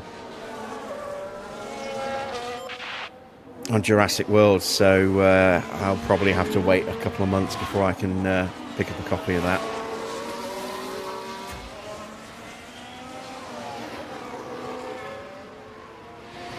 So Perez's pace isn't really there at the moment. He's got an almost full battery, so let's give him a little bit of a battery buzz. So deployed. Copy.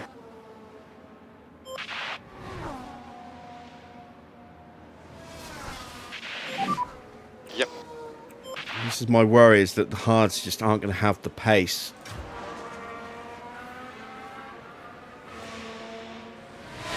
Portoletto is sprinting away from us. Antonelli is looking ominously quick as well.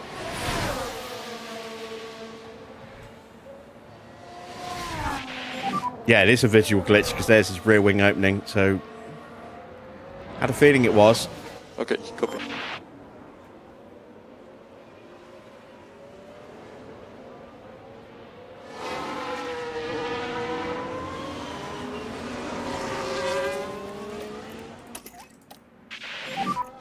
No lift off needed.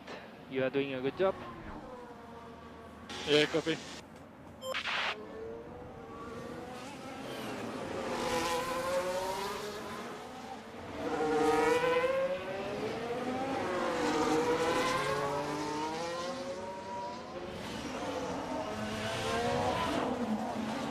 £20, that's not too bad.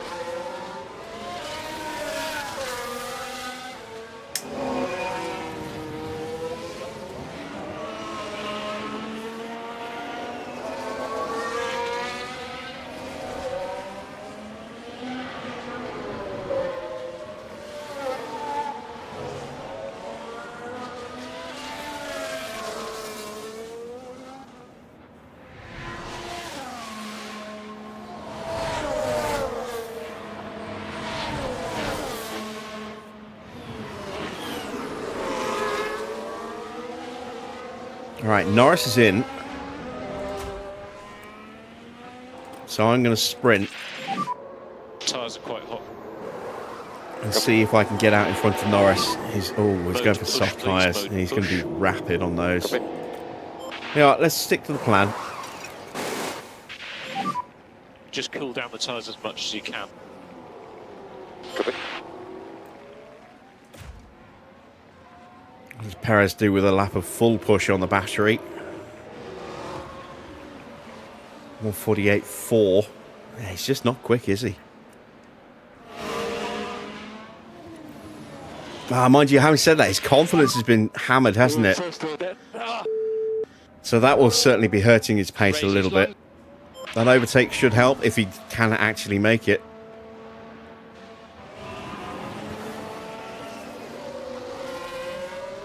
Come on.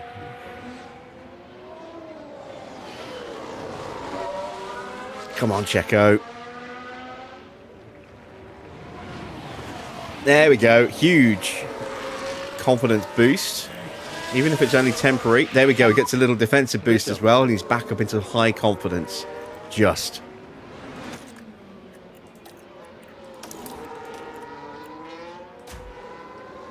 Yuki is closing in, as is Pierre Gasly with him. And charge button on. Yeah, copy.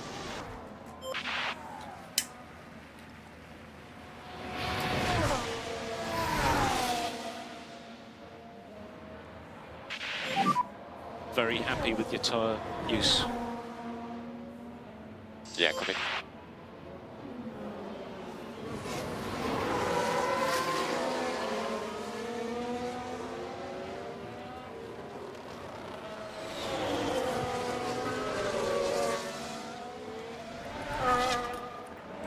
Turn the fuel down on Perez now. Tyres have finally hit the point where they're starting to overheat a little bit.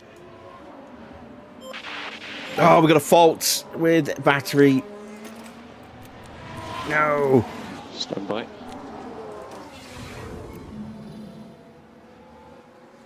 I had no defile on those straights.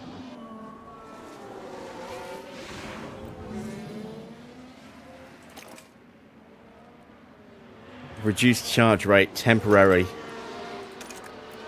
caused by curbs and conditions, so that's not likely to go away anytime soon.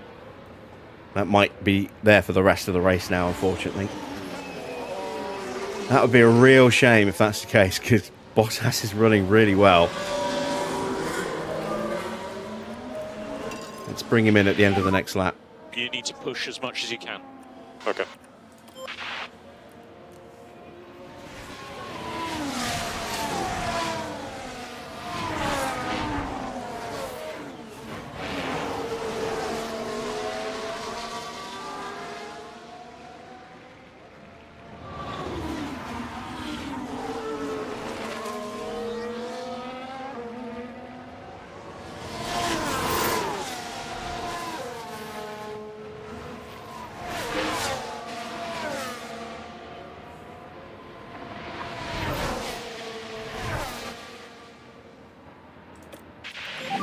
Come on, you can hang on for one more lap.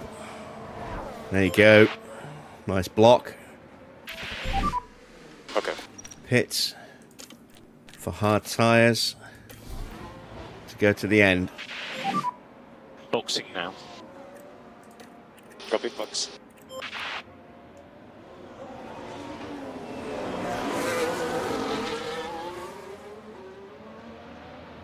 Might melt through these a little bit quicker than I was anticipating, which is why I'm ready to turn him down slightly. Just want to get past turn 3 first. Might need that extra grip to defend.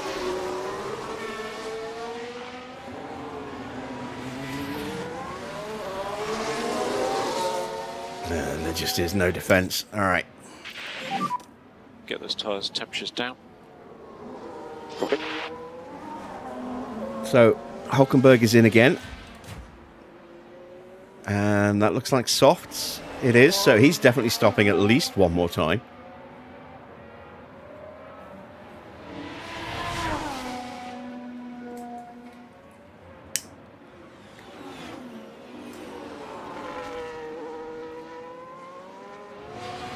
Alonso drops down to 19th as Bortoleto retakes the place. There is Checo starting to close in. 148.2. Pace has definitely picked up now that his confidence is recovered. Back up into high confidence, back to where he should have started, just about.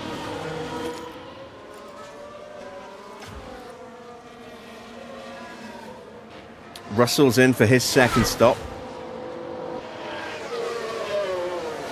Oh, thank you. That's good. Ah, yes, the battery fault has cleared. Copy that. Lovely stuff. What tyres did George put on? I didn't see. Is it hard? Yes, it's hard tyres. Here comes Valtteri for his one and only stop. Safety car pending.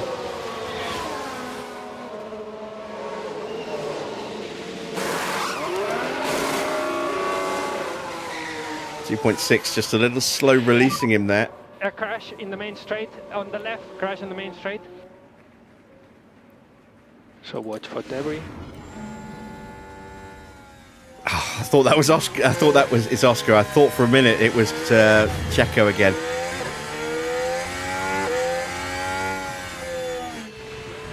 Didn't really get a good view of what happened there, but it sounded like someone hit the back of him. Let's find Piastri. You are P16. Next car is Ocon. He looks all right. There's no wing damage to Behrman, so they got lucky there. No actual damage. And we've got out in front of Isaac Hadjar.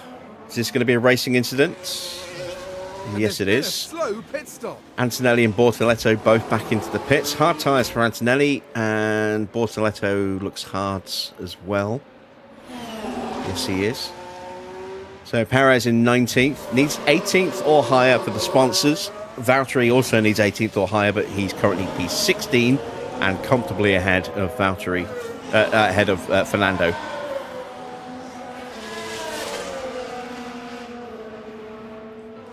Perez, meanwhile, is right behind Alonso.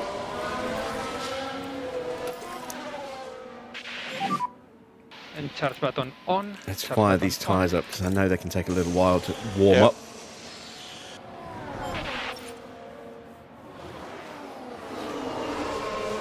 Evening, Mike.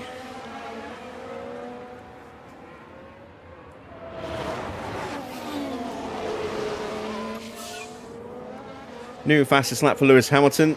Liam Lawson is into the pits. And Perez is looking to make an overtake. Oh, Fernando Alonso. It's Alonso boxing.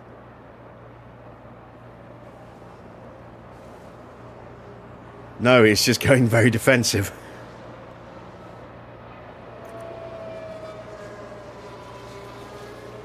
Lawson's going to get out just in front of us. New fastest lap for Nico Hülkenberg. Now we're going to push. DRS. Get up the inside. We'll have the DRS now. And that is move done.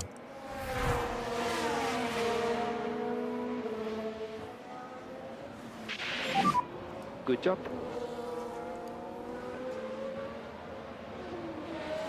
Let's have a look at that. Now we're watching the action closely here. They decide to give it a go. Thought Alonso might outdrag us And to the Perez line, completes or to the overtake. corner in the end, but we did manage to keep him behind us all the way down the straight. And we'll see if we can break away from him. Let's just give a little bit of extra tyre and a little bit of extra braking push.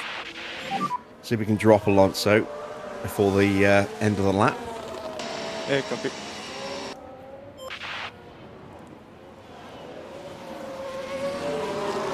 Hülkenberg is trying to get through.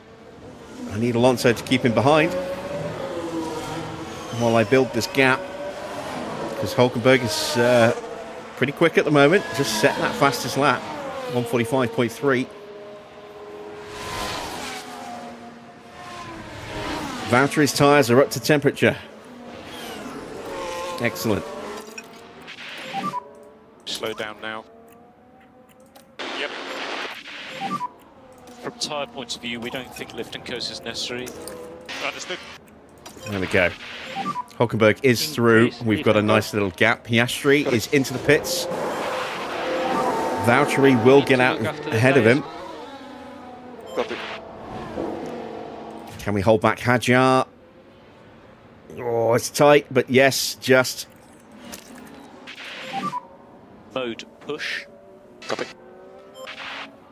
Piastri will get out just in front of Perez.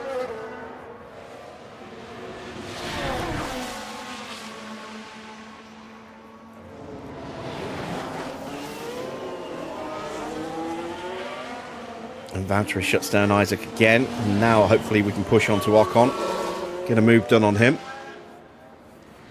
That's Alonso into the pits. Tyre temps are good. Copy. Medium tyres for him. I don't know if mediums will go the distance. That's a long way to go. 28 laps. 29 for him. 28 for Leclerc now.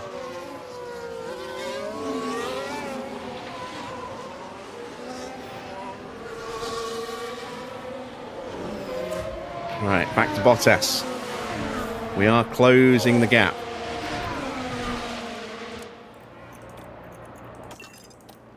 Let's see if we can get the DRS. Let's get after these cars in front.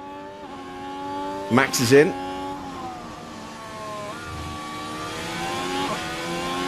Sainz is being held up by his teammate at the moment.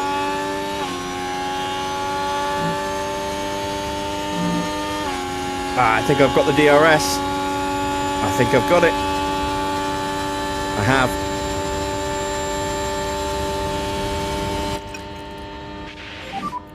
Cool your tyres. Copy. Charge on. Yep. Further back than I thought we would be.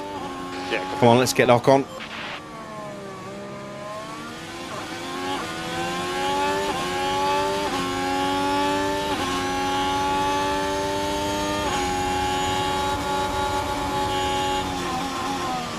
On the brakes, nice and late.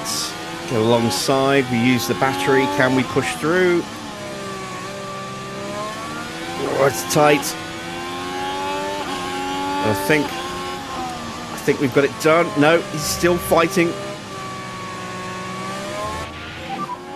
And there we go. Now we've got the move done. P30. Okay, next car. Good stuff.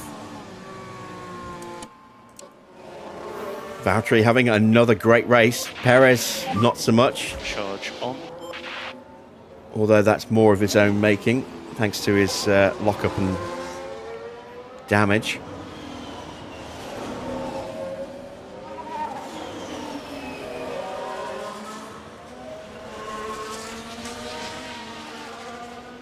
Still could be worse. He could be Kimi Antonelli.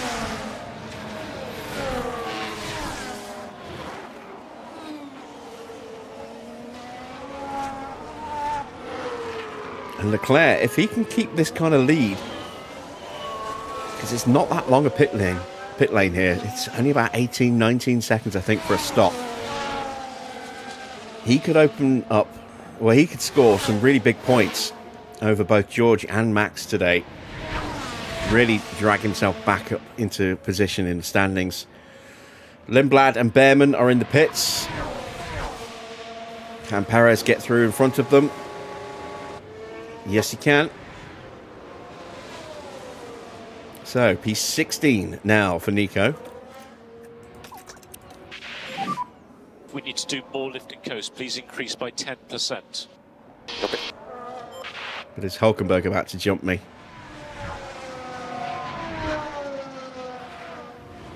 Not this lap. Right, back to Valtteri.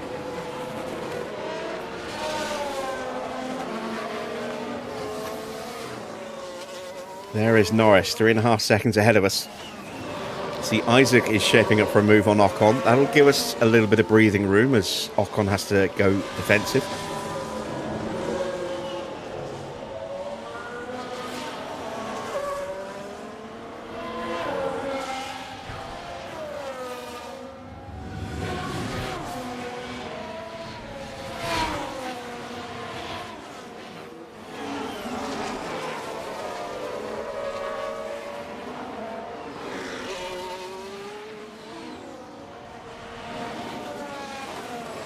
think we very much have an opportunity of another point today or more with Valtteri.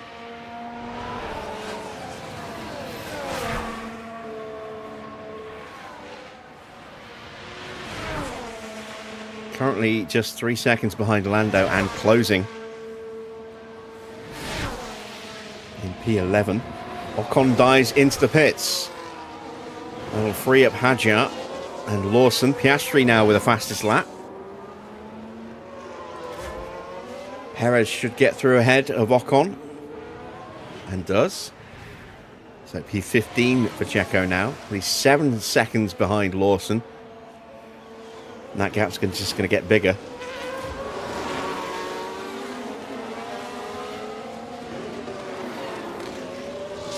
Another half a second taken out of Norris so far on this lap.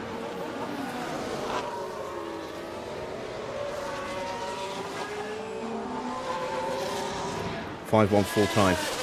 Thank you, Farrett.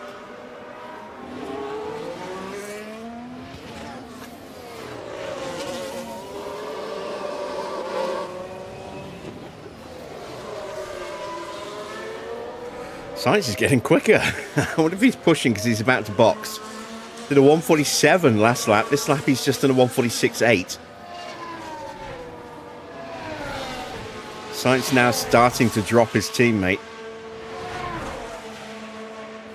So expect a big gap in times this lap. 147.2 for Sainz, 149.4 for Albon. Yeah, he's definitely damaged Sainz a little bit over the last couple of laps, keeping him behind and then staying on his tail and making him drive defensively. Tsunoda's in the pits. Evening, Victor. So this will move us up into P10. As we're now just 1.5 seconds behind Norris.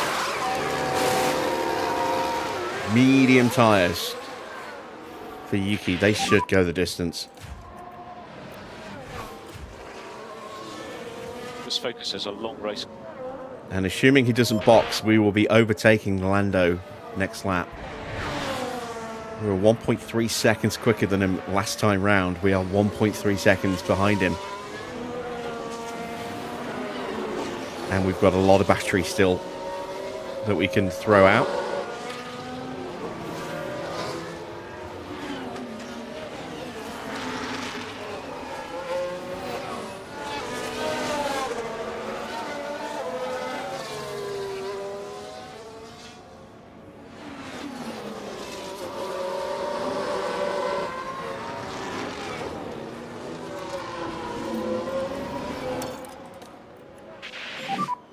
Still margin to push a bit harder through turn 6 and turn 12. All right, let's go hunting. Copy.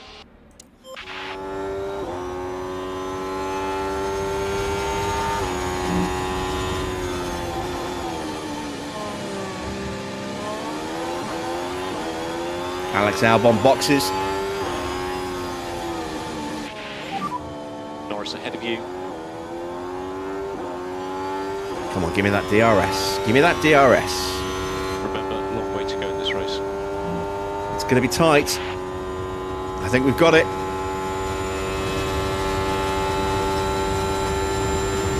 Definitely got a slipstream here. Norris is staying out. So we're going to try and get him into turn 3.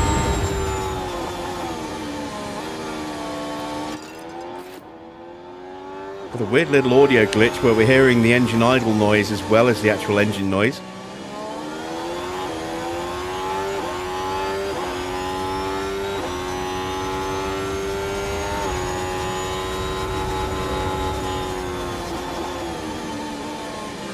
Ah, just couldn't get him. Let's stay with him. Your tyres. Copy. Charge on. Copy. Piastri's right behind us as well. Hulkenberg is in again. Yeah, we're going to see 4 and 5 stops at this rate today.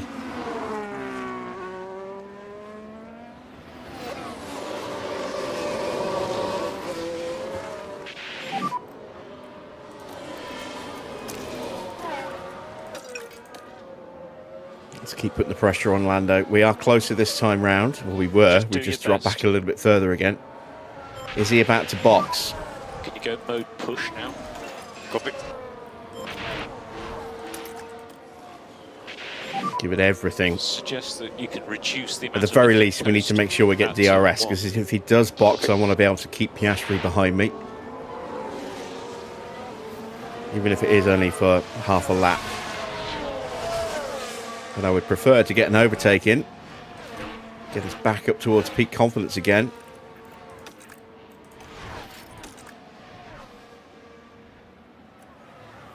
Oh, Piastri has damage. You've got the pace. And Norris is into the pits. Copy.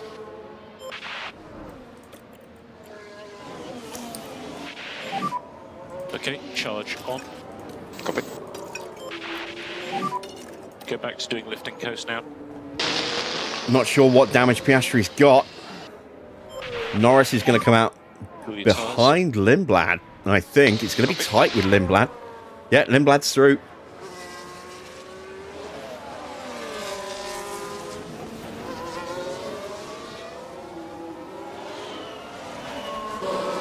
And we are currently P9 and we are going to the end, so we are not stopping again unless there's a safety car. Ah, Behrman gets me. No, he doesn't. Come on, And Checo. use You can all hold him the off. bar. Copy. No lift off needed. Come on, come on, come on. Ah, nope. Copy. All right, we'll stay on him. You might be able to take him back. Let's see the beginnings Now of we that should be able move. to take a look here. Now with the Haas. Ah, so he's been trying that It's there since for the turn taking. 3. And that was where he got it done. Just squeezed us. And up into 14th they go. Still, P15 at the moment for Checo. Pretty good. Leclerc is in. Now he should get out ahead of Sainz. It'll be tight, but he'll do it.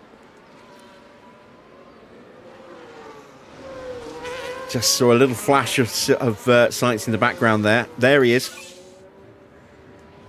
So Leclerc has massive control on this race as Max is flying at the moment. 1:45.2, the new fastest lap, and he's about to make a move on Lewis.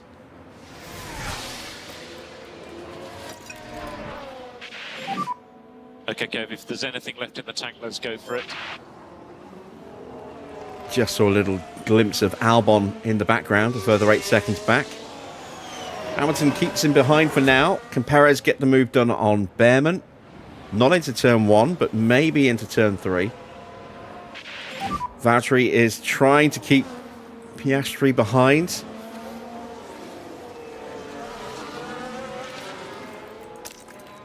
Continue like Come on, this. Valtteri. Come on, Valtteri. So let's have mode push now, please. Ah, nope. All right, stay with him. Charge on.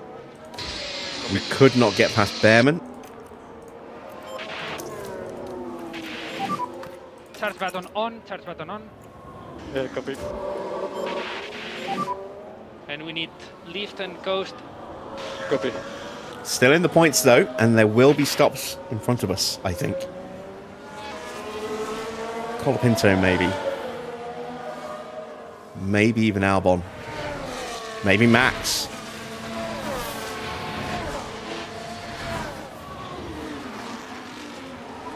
So Leclerc has a 6.2 second lead. 21 laps to go. And I expect he's going to the end now.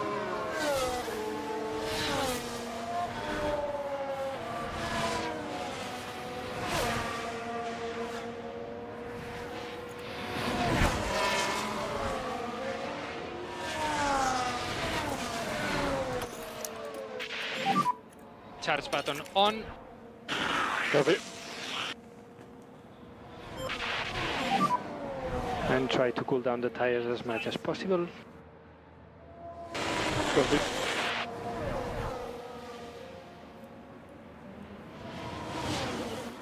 Half-hearted little look.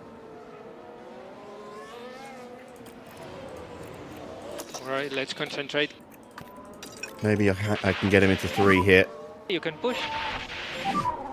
Use the energy. Copy. No, just not enough acceleration. All right, we'll stay tucked up. And we need charge button on. Yep.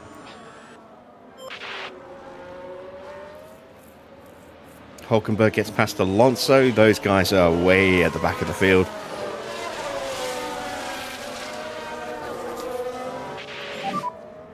And tire phase update when you can.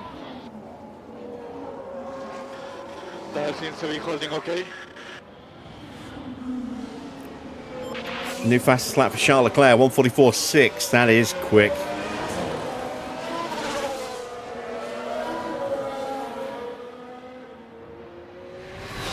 .7 seconds quicker than Sainz. Gasly's in. I don't think Valtteri can jump him here, but he might have a chance. It will be very, very tight. Soft tyres. So if he does... No, he's going to get out clear of us.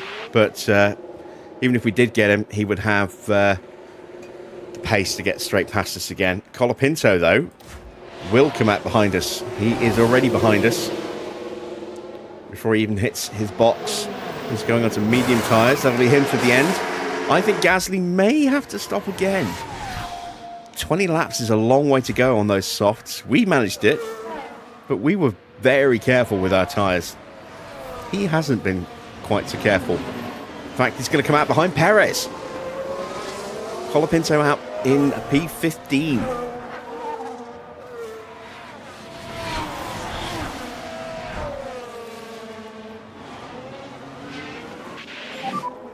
Gap to him 0.9.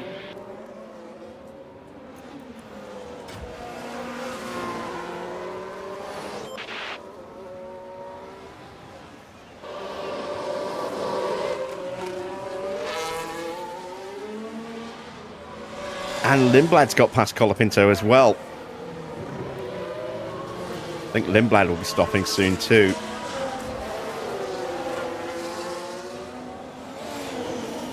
Alright, tyre temps have cooled down a bit. Let's turn them back up again. And let's have another crack at getting past Behrman. And more energy available. Copy. Russell gets past Carlos Sainz. Or does he? He's got the DRS on the run to turn 3. That should be game over, but it's been a great launch out of the corner from Sainz. Can he hold the position? He has.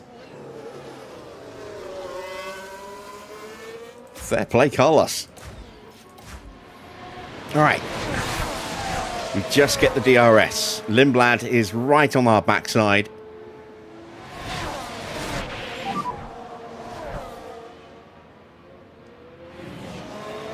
We have the slipstream. Yep.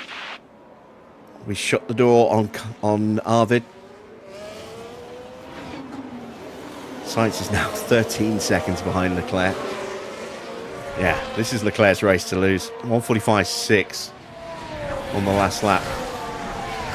He's flying right now. And we still haven't quite got enough to get through. Charge button on. Okay, mate, copy. Alonso in the pits again. Been a miserable afternoon for Fernando. Hard tyres, so he's going to the end.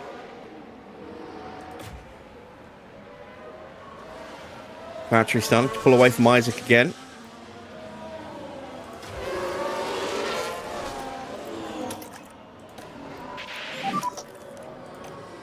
One last concerted effort to try and get past Behrman. Okay, copy. So deployed. Okay. And Sainz is in. So having held off George, he boxes for mediums. That will take him to the end of the race.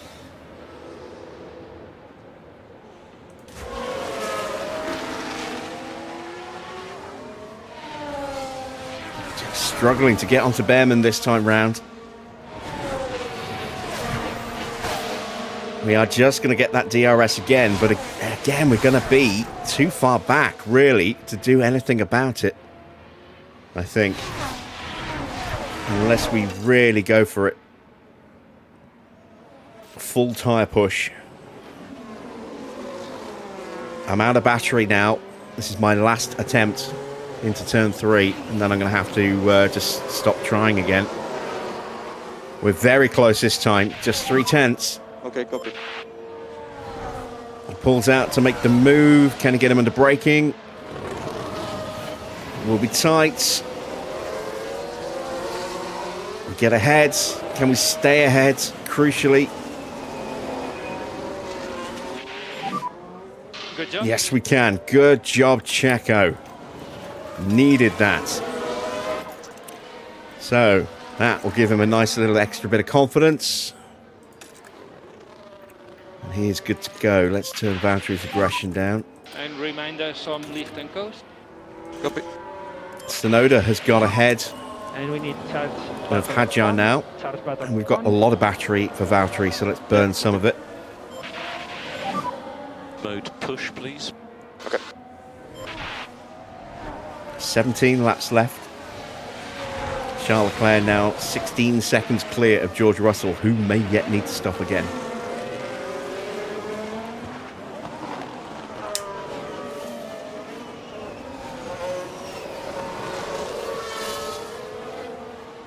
And I am clear of Ollie Behrman. So maybe we can actually get some points with Perez as Hadjar hits the pits. We saw him drop back behind Sonoda very, very quickly. Appears to be the reason why. Soft tyres. Behrman's in. So we got past Behrman just in time as well to get the benefit from that.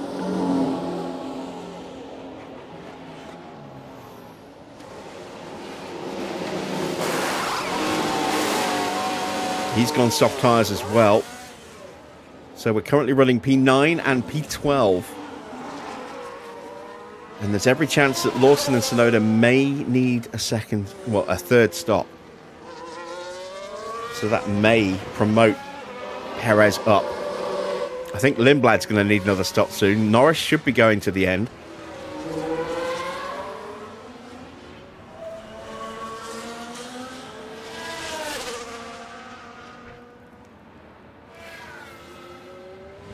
But again, we cannot see anyone's tyre wear. So we have no idea just how badly worn their tyres are. There is a cheeky way to find out, which I'm trying to avoid doing. Because I don't want to know. As Hamilton's in. I did wonder about Hamilton needing another stop. This is going to open things up dramatically. And Sainz sets a new fastest lap. Valtteri will not get there in time. Piastri's in. Piastri needs that extra stop. So we're up to P8 with Valtteri.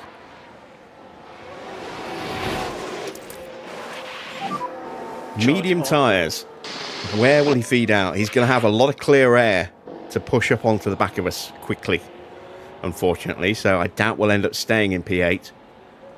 But P9 is definitely on. Because I'm not convinced Yuki can go to the end.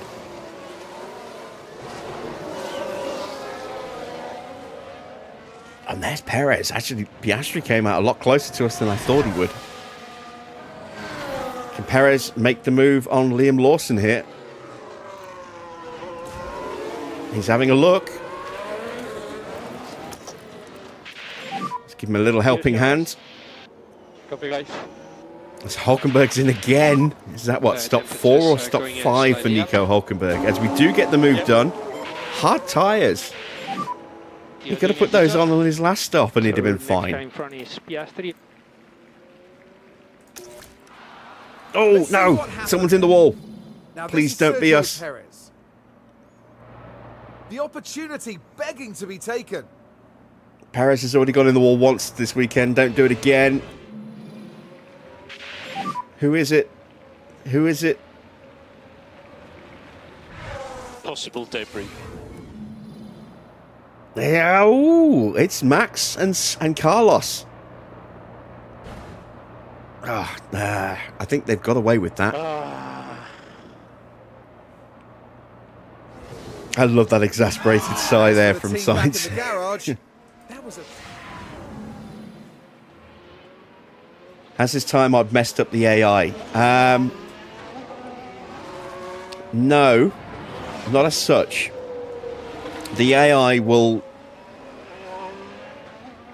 be able to push at whatever pace they want and not overheat their tyres. However, if they get stuck in dirty air, that will still have the effect of pushing tyre temps up. And then they'll just pick the strategy they can from whatever tyres they've got. As Max is in the pits. Valtteri gets through. Valtteri's in P7. I think it's just because of the extreme temperatures. So we may change the circuit order a little bit for next season to try and avoid going to the hottest places at this time of year. For 2026, I was trying to match it to the published 2026 calendar.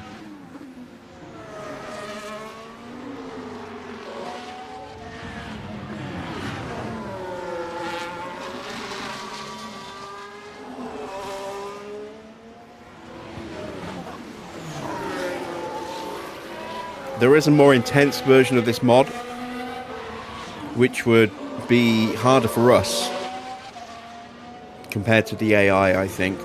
They would still shred their tyres whenever they wanted to, but our tyre temps would be much more volatile, and they're already pretty volatile depending on the circuit. I think this particular circuit is just an anomaly because you can normally do the one-stop medium to soft,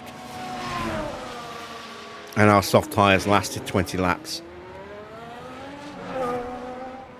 So I think because we haven't been pushing and we've been able to stay in good position and get out in front, get ahead of cars as they come back out again and then hold them up, I think that's what's made this race the way it has been. Also, I mean, just look at the pace of Leclerc and Russell. Look how far ahead they are. That there is Charles Leclerc. He's a long way ahead of us. There's George Russell. And they've had an extra stop each on us. Sainz has had 3 stops to our 1, and he's there. He's the other end. He's just come out turn 3, going into turn 4 now. So I think it's just getting stuck in the dirty air is what's hurting the AI more than anything. Plus, don't forget as well, we just had season... brand new regulations at the start of this season, so everyone's car was crap, including things like tyre performance. The AI has definitely picked up on that quicker than we have in terms of improvements to their tyre cooling, but next season could be very different because everyone will have more cooling on their cars. So we could see the AI changing their strategies. Let's not forget, if we didn't have this mod on, we would be seeing 1 and 2 stops from the AI, and then after a couple of seasons we'd be just seeing 1 stops on circuits like this, because their tyre wear would be so much better second and third season compared to the first one. And it's going to be the same here. We're going to see the AI take a step forward in their tyre management at the end of the season, beginning of next season. So we'll see less stops next season, then theoretically we should see even less stops the season after that. George is in. He's gone softs. He will be very quick. The Williams boys are going to get massively attacked here as Hamilton is coming up. Hamilton might get an undercut here. He does. Has he got enough tyre left to stay ahead, though? That is the question, as Valtteri finally gets overtaken by Verstappen. Copy that. I can't keep up with them. Do your best. Yeah, I don't expect you to keep up with him. It's a Red Bull with a 4-time world champion behind the wheel. Norris gets past Perez. We've seen it. We were first to say that. continue, keep going.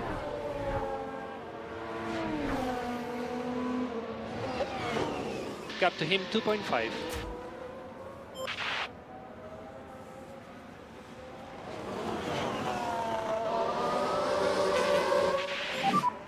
Next car is Verstappen. Oh, Charles is in. I mean, he's got so much Okay, spare let's get on time. it. He can afford to Still make a everything to stop fight and for. get out comfortably ahead, but another stop for Leclerc. What does that mean then for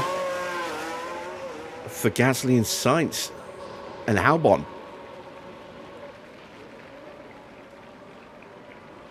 Max is already 2 seconds clear of us, look. Now, this is still going to be a very comfortable victory for Charles Leclerc.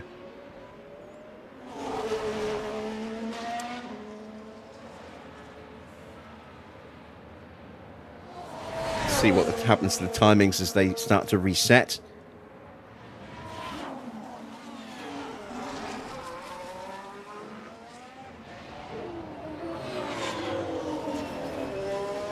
Tsunoda is in. I did wonder if he was going to make another stop. And the answer is yes. So this is a chance for Perez to move up to 11th place.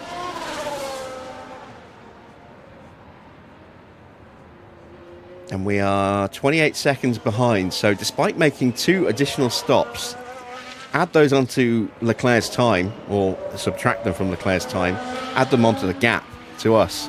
That's another 36, 38, let's say 38 seconds to be fair. Yeah, we would have been lapped by now. And yet we're still half a minute behind him.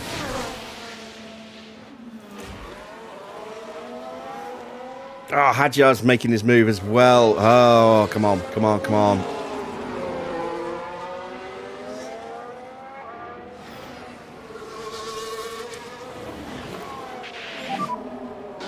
Am I sitting back on the streets? Alright, let's concentrate.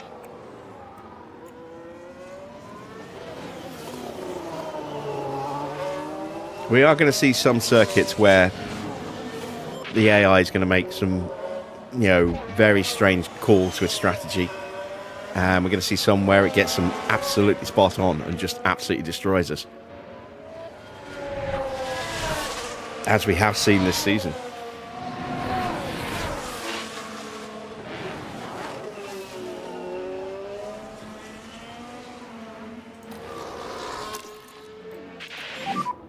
And you can use all the boost bar. Okay, mate.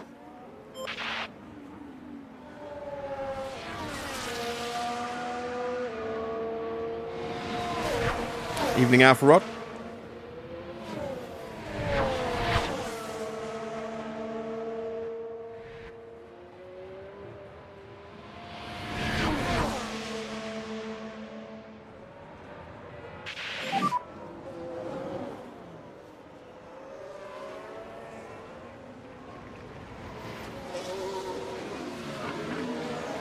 Race is long. Another stop for Kimi. We get the door shut on us there into turn 2, which means we might not be able to get him here into 3.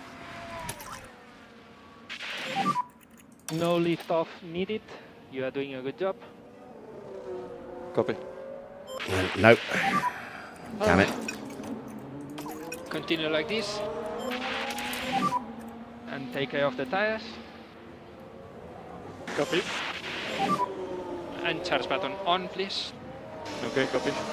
They have stopped updating it. This is a very heavily modded PC version.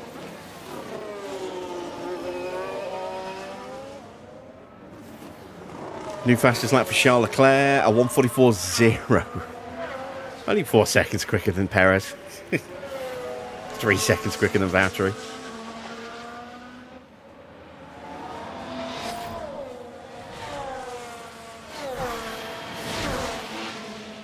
Ooh, Gasly's in. This will move Valtteri up another place. But again, soft tyres are going to be very rapid against us.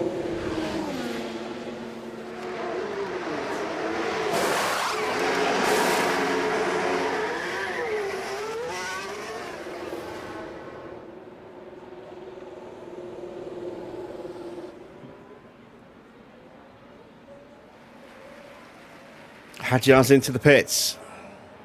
So back up to P11. We're 5 seconds off the back of Lando, though. I don't think we have the pace left with Perez to actually push up towards Norris. Let's see what we can do with a lap of clean air.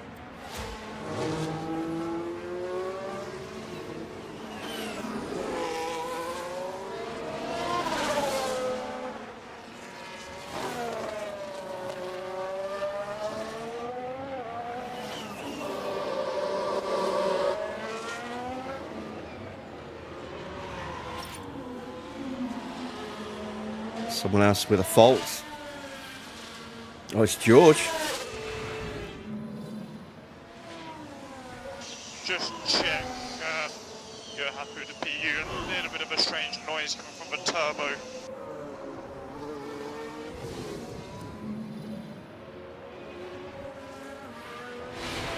So Leclerc's gap is back up to 18.9, 19 seconds.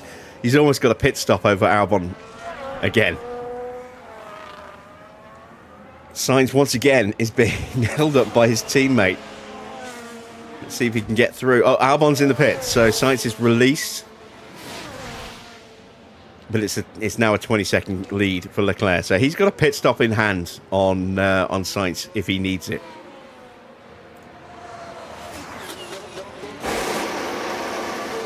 Albon out on a set of soft tyres. I don't think we're going to beat him into turn 2.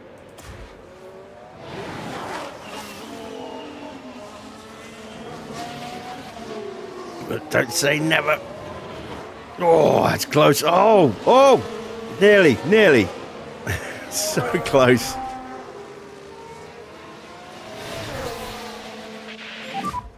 That gap has exploded. Look, Norris is really pumping in some quick laps. He's 4 seconds behind. All right, let's spend the battery. Use the energy. Copy.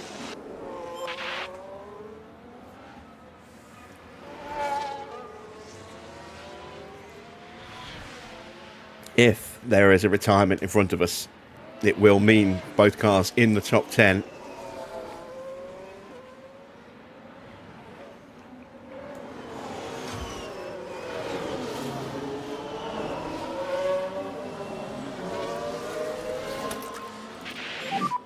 You can save less. Copy. We don't need to worry about management on these tyres, just push it. I can't just leave these tyres in this setting. I do have to think about the fact that the cars that are going to be coming up to the back of us are going to be on brand new tyres. There's Gasly, there's Norris. Piastri. Norris shouldn't get us. But he's still lapping considerably quicker than Checo is at the moment. Gap's almost 10 seconds. Oh, wait, it's Norris's gap. 8.5 seconds, that's still a big gap. Gasly's on us already. He has DRS. Copy that. New fastest lap for Pierre Gasly, thanks to our slipstream there, 1:43.5. It's half a second quicker than Leclerc's effort. I've got no battery left for Checo again. Charge button on. I can't understand why Checo's pace has been so bad compared to Valtteri's. Especially considering he's got a brand new engine in the car.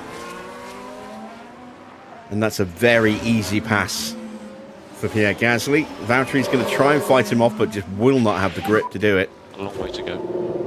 Piastri behind. Piastri 3.5 seconds behind. It's a bad stop for Colapinto, but he will still get out just in front of Ollie Behrman.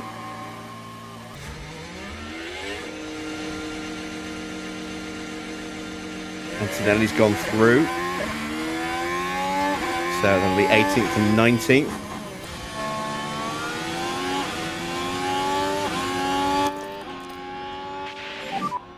Mode push. Yes, copy. Just see if I can stay with Gasly. I've got no hope, really, I think, of getting back past him. But if I can stay with him Good. and try and open that gap back up to Oscar, it'll help us secure 8th place.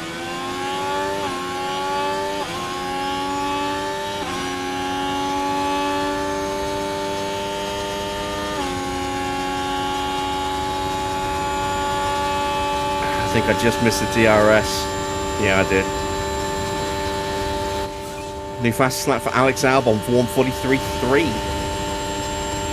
Hamilton could be on to make a 1-2 for Ferrari here. He's right on the back of Sainz. Okay, next one is going to be Gasly.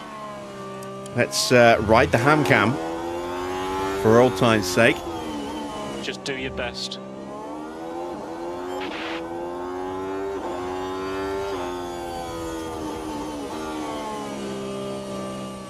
Albon gets past Verstappen.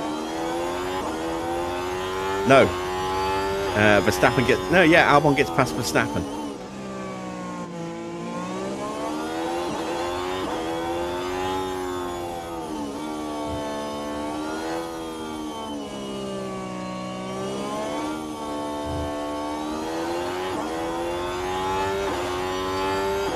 This would be Ferrari's first 1-2 of the season, if they can get it. In fact, we haven't had that many 1-2s this season.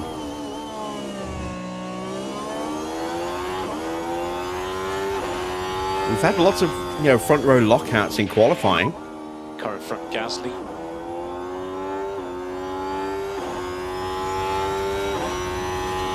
His focus is on long racing.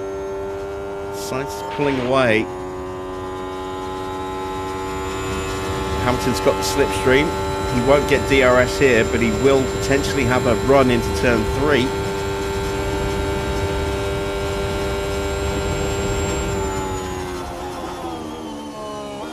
He tries and might. I just cannot keep up with Pierre Gasly.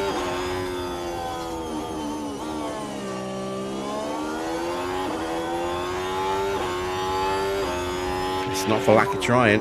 5 laps to go at the end of this lap. Hamilton's not close enough for a look here. Let's turn our attention back to Valtteri. And we need to increase lift and coast by 30%. Copy. Bring those tyres back under control. Copy. Yeah, we are going to be fighting to hang on to P11 here. Copy. Because Norris is just too quick.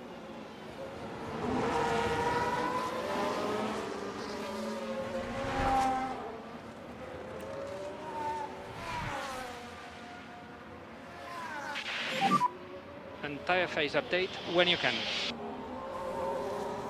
Front left giving up a bit.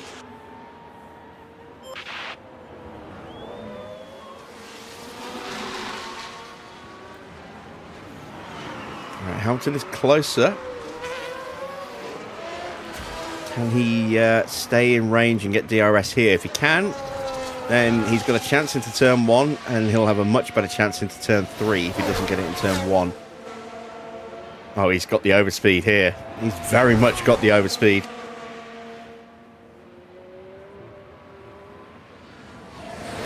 Oh, Sainz is in the pits. What?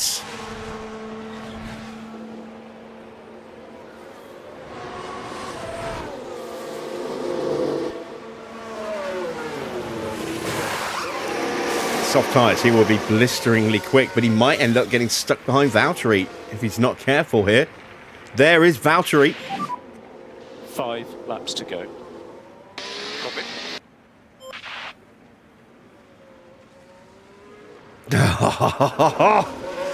Just like it was with Albon. He just gets his nose in front of us. Piastri's closed the gap as well. 4.5 seconds is now down to 3.8. So Piastri's Sonoda's closing in on the back of Perez. We've got some spare fuel for Perez. Let's burn that off. His tyre temps are pretty fine. Let's turn his tyres up. Okay, copy. And Sainz is already free and clear of us.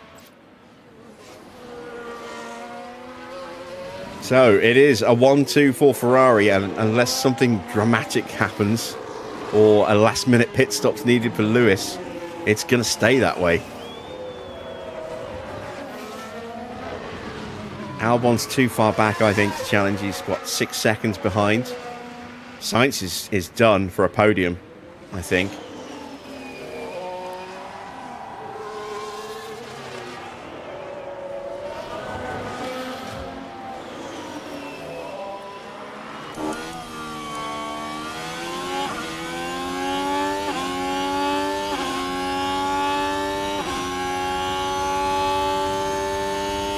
I need to save whatever battery I've got left now for the last few laps.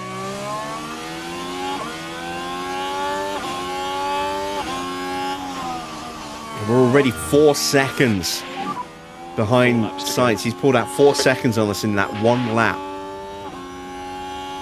He's already all over the back of Pierre Gasly.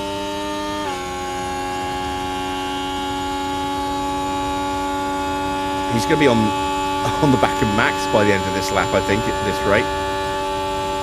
Gets past Gasly.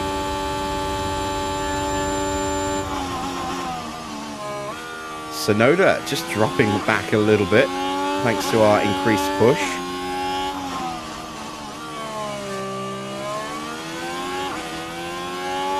Albon is hunting down Russell. Russell could lose quite a few points here.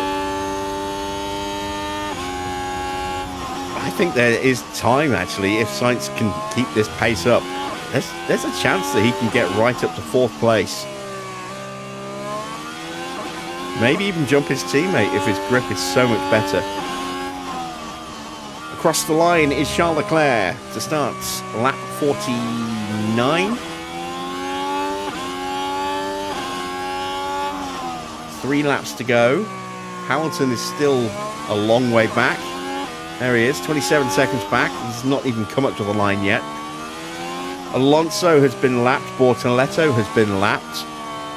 Hulkenberg is still on the lead lap.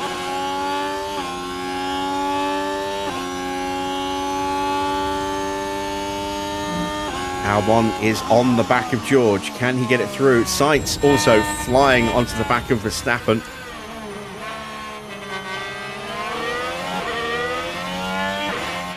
He's going to dive up the inside here, surely. Yep. Easy as you like. He did a 1:44.0 last lap. 7 seconds is the gap to his teammate and Russell. Albon did not get the move done. Did Verstappen sneak back ahead? He did. Verstappen must have had DRS. It's the only way.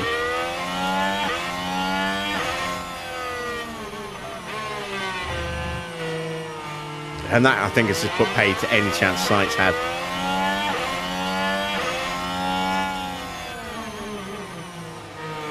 Let's ride with Alex. For the sake of the championship, Leclerc needs Albon to get in front of Russell. Antonelli and Colapinto swapping places. It's a fight for 17th place. There is Lewis Hamilton.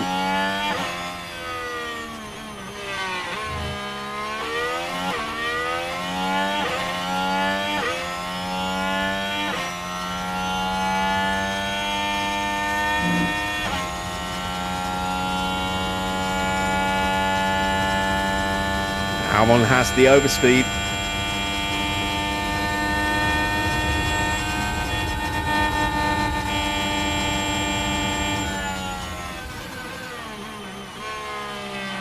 Oh, he just gets his front wing alongside in the braking zone. He's compromised his exit. Now Sainz is through. 2 more laps. I think Albon's too far back. He is.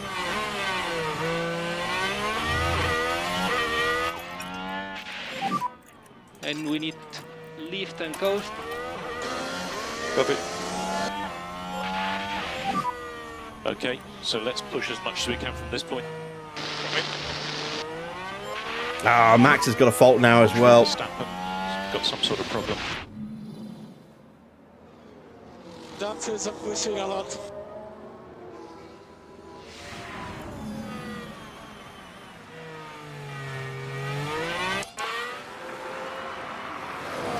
So we are losing ground to Tsunoda. He's pushing hard. Doing a good job on tires. Let's give Perez everything left on the tyres now. Easier to push. Save the battery for a little bit later around the lap. Valtteri 2.9 seconds behind Gasly in closing.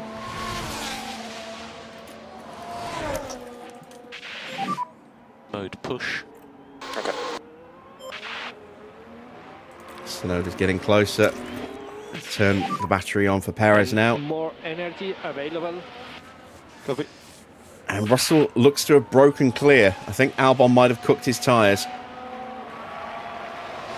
But I think he'll be safe from his teammate. Let's see what Sainz does across the line. 145.6. Yeah, he'll be safe. Starting to slide a bit. Make sure I don't run out of fuel. That would be an absolute disaster. Copy. We need to do more lift and coast. Please increase by 10%. Copy.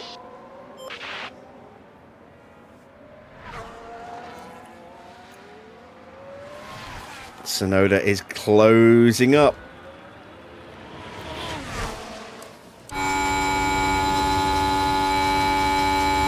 I'm going to run out of battery, so I can't leave it on full. I'm just trying to make sure he doesn't get DRS.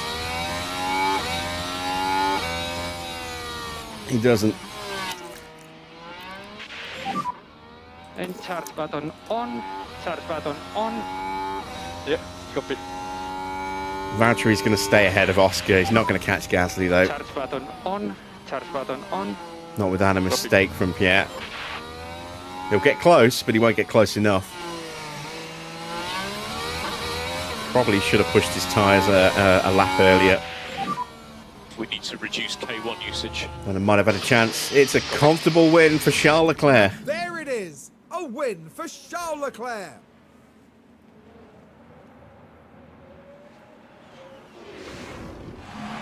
Just the perfect end to what has been a thrilling race.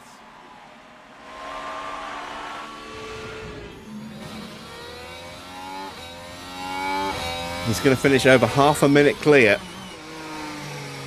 But it will be a Ferrari 1-2, the first Ferrari 1-2 of the season. And I think that might be Hamilton's best result of the season, second place. Or it might tie his best result. He crosses the line. It's P2 for Lewis, P3 for George. He keeps Albon at bay. 4th and 5th for Williams. All right, Perez. Push, push, push. I forgot to turn your battery back on. Deployed, Shit. deployed. Copy.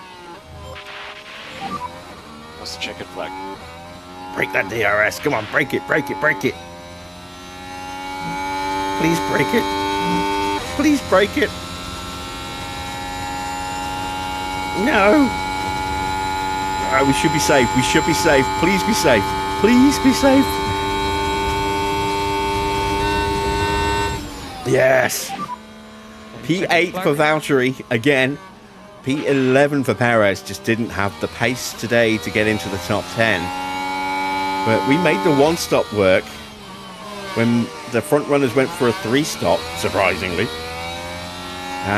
There was plenty of 4 stops. There was even a 5-stop from Gabriel Bortoleto there. Who knows what can happen for Perez had we not had to box him a good 5 laps ahead of schedule and replace that broken wing. What a masterclass drive from Pierre Gasly today. An outstanding performance today to have made the top 10.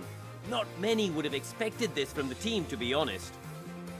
We may see these kind of scenes a lot in Formula One, but it's easy to forget just what it means to the whole team. Out and onto the podium steps Charles Leclerc, the driver from Monaco, really deserving of that top 3 spot.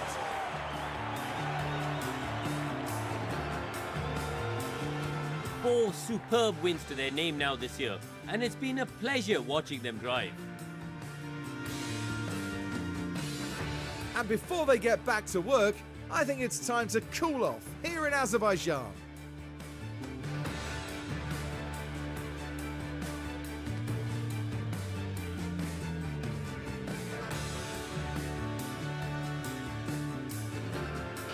Well, Karun, how do you think they'll be feeling in the team garage at the end of that? Well, it was a bit of a mixed bag here. Some things went their way, but others didn't. I think their main target now will be finding some consistency for sure. Well, everybody, that's all from us here in Baku. Meet us next at the Marina Bay Circuit for a breathtaking race through the streets of Singapore.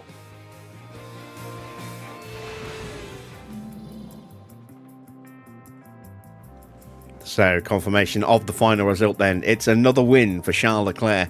It's second place for Hamilton. Third place for George. He does keep Albon behind him. So, damage limitation for George there. Max is going to lose a fair bit of ground despite gaining 7 places today.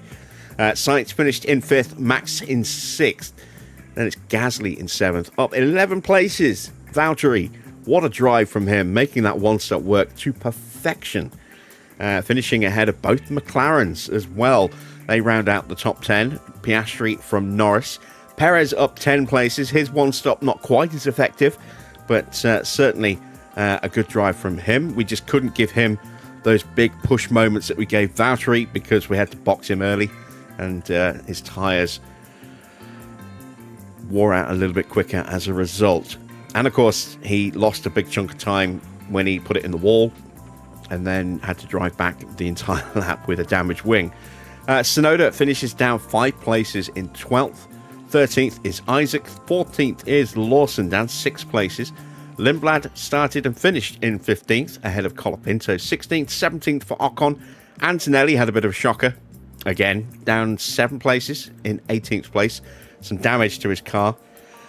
Behrman 19th, Hulkenberg 20th. 21st, Bortoleto, and 22nd, a very wounded Fernando Alonso. Both him and Bortoleto finishing a lap down. Let's see what that's done to the driver's standings then. George extending his lead over Max at the top. That gap is now up to 56 points. That is a big old gap. Another 7 points added up there. So Charles Leclerc is now just 3 points behind Verstappen, bringing himself back into the conversation again. Oscar in 4th, just 2 points for him, so he drops back a little bit. He's on 187 now. Sainz moving above Lando thanks to his 5th place today, 154 against 146. No points for Kimi. He stays on 135 points, and Hamilton is now just 4 behind him after his 2nd place. That's podium number 3 for Lewis this season. Alonso on 112 points. No points for him today. Albon closes the gap down to 30 points, but he's still a fair way back. He's in 10th, ahead of Gasly on 71. Tsunoda on 64. Another 4 points for Valtteri sees him move up to 13th, above Isaac Hadjar. He's on 27 against 26 for Hadjar now. Then it is Nico Hulkenberg with 15. Lawson with 10. Ocon with 4 points. Colapinto also with 4 points, and Perez and Behrman both on 3 points each. 1 point for Gabriel Bortoleto. Lindblad still bottom of the standings. No points for him. Let's take a look at the constructors. Ferrari will have had a good run today. So it's Mercedes top, 414 points. Ferrari back above McLaren. They're on 351 now. So they are 63 points behind Mercedes and took a big bite out of them today. McLaren, just those 3 points sees them hit 333. They are now 18 points behind Ferrari. Red Bull picking up 8 points. They're on 249. Williams once again closing the gap to Red Bull. 236 now. They are just 13 points behind Red Bull now. Aston, once again, no points. They stay on 176. Alpine have 75 after the 6 points earned today. Then it is Cadillac on 30 points. We now have a nice, healthy little 14-point lead over Audi, who are 9th with 16 points. 10th is Racing Bulls with 10, and 11th and bottom, Haas with 7 points. Into the pit stop competition, we were not quick at all, and we only made 1 stop, so we never had a second chance to try and improve. Red Bull with the 2 quickest stops today, a 2.151. That is a new fastest stop of the season for Red Bull, and I think it's a new fastest stop on the grid, potentially as well. Let's have a look. Ferrari's best stop today was their new personal best, 2.222 for Leclerc. Mercedes, Not quite their personal best, but slower than Ferraris overall. Alpine, again, that's a new personal best for Alpine today, 2.243. New personal best for Alpine. Sorry, for Aston, 1,000th of a second slower, 2.244. McLaren's best stop has been a 2.177, so Red Bull looking like they've got the quickest stop now. Then it's Audi, then Alpine, Williams. We were nowhere near. We had a 2.6. Not a great stop for Valtteri, and that was an 8.4 second stop in the end because we had to change a front wing. So not great. Let's see what the standings look like and see who does have the quickest stop. It is Red Bull. That is the quickest stop of the season, that 2.151. McLaren are top with 352 points, but Red Bull have taken a massive bite out of McLaren's lead. They're on 324, just 28 points behind now. Ferrari third have 209 points. They are a long way back. Mercedes are just 11 points further behind in fourth on 198. No points for Racing Bulls. They stay on 173. Alpine up to 158 points now in sixth place. Audi have 114. Then it's Aston with 96. We are ninth with 35 points. Williams are now just 4 points behind us in 10th on 31 points. Haas bottom with 27. Both drivers achieved their sponsor targets, so that's a nice little bit of cash. Let's head back to HQ.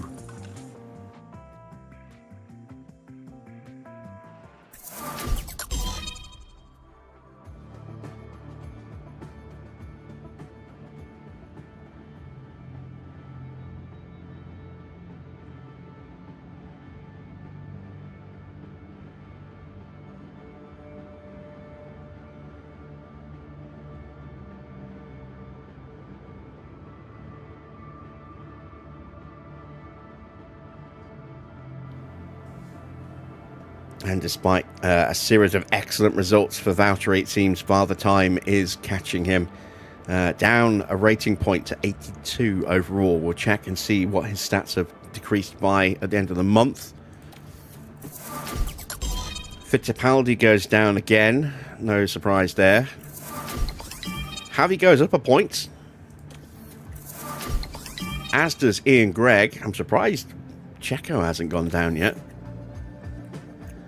He stays, so both drivers now back on 82, but you can see the points standings difference, 13th versus 19th between the two. The vast majority of our points have been scored by Valtteri.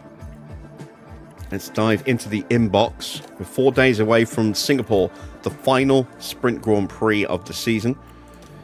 So, what have we lost? A point, nothing, a point, nothing, a point, and a point. I mean, his accuracy is fine. We can afford to lose a point there. It's not great to lose a point on those. It's certainly not good to lose a point on braking and cornering.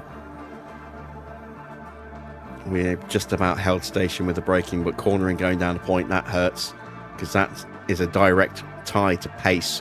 Losing a point in smoothness isn't going to help either. And just about kept the adaptability where it is.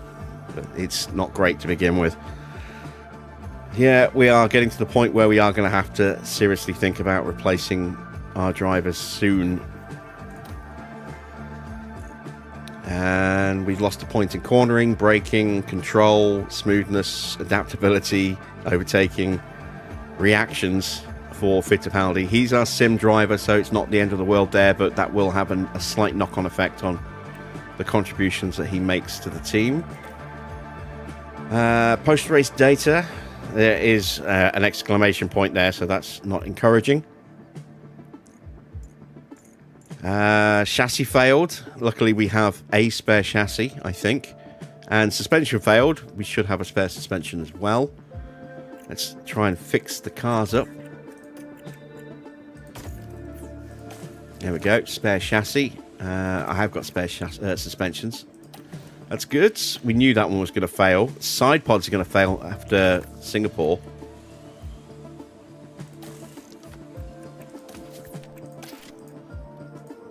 What else is likely to fail? Let's go back to Valtteri's car. Front wing and side pods on that car as well. Oof, okay. Well, we are not going to be making another side pod. Or designing another side pod, because we need to start researching side pods now. So we're going to have to make a couple of side pods. Help if I clicked on side pods. There we go. Let's make 2 more of those. And that's 900k. So that's the money we just got from the sponsors, eaten up immediately.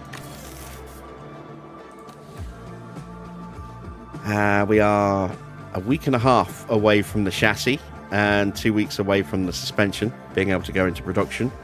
When do we get some money from the sponsors? There. That's our side pod manufacturing. There is the chassis. There is the suspension. And then we go into that triple header there. So we'll have both of those parts available for the last 6 Grand Prix.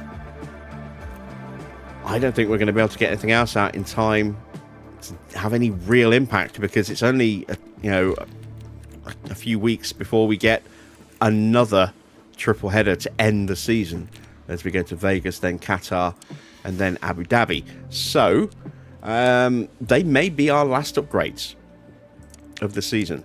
And they're not going to have a huge impact on our pace. But if tyres play a part the way they have done in the last few Grand Prix, we might yet be able to score another point or two. Let's take a look at the board, see what they thought of this. Delighted, once again, excellent news. We are halfway through the long-term objective, but of course we're not going to complete that in the remaining 7 Grand Prix. It's just not going to happen, I don't think.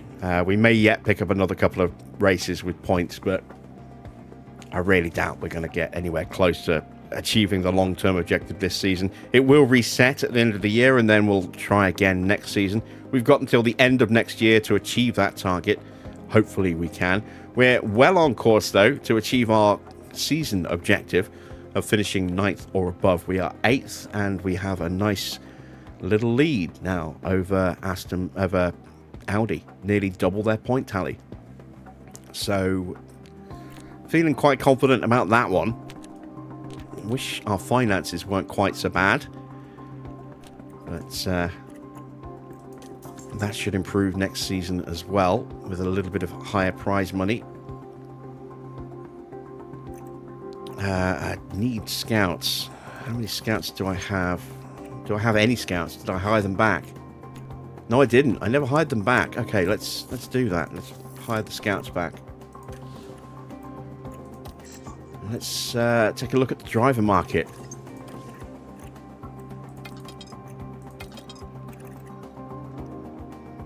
Alonso's out of contract at the end of the season. He's not interested, though, because he's announced his retirement.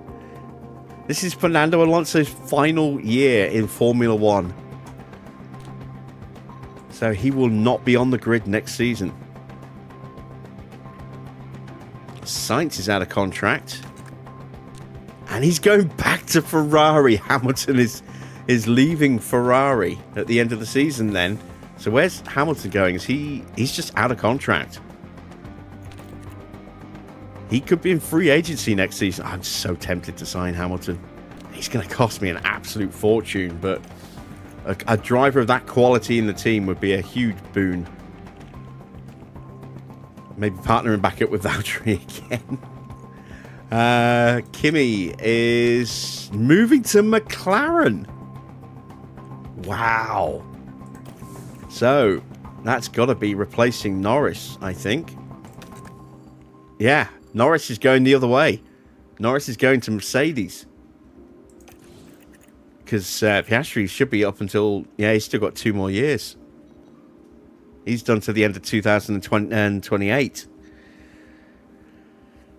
Lando Norris. Is he going to be partnering George? George is out of contract. And thinks my team is shit. Well, yes, it kind of is, and yet we still scored quite a few points. So, where's George going to end up next year? Could George miss out on a drive entirely? That would be a bit of a shock. Who out there would I like to sign? I wouldn't mind signing Isaac, but he's still got another year to go on his deal. Ollie Behrman's out of contract, though. I mean, he's re-signed. Ah, damn. Arvid has 3 months left. He's going to Audi. So he will still be on the grid next year. I was a little worried he might not make it, which is why I was going to offer him a contract. But he's going to Audi. So does that mean Bortoletto is dropping off, or is Hulkenberg retiring?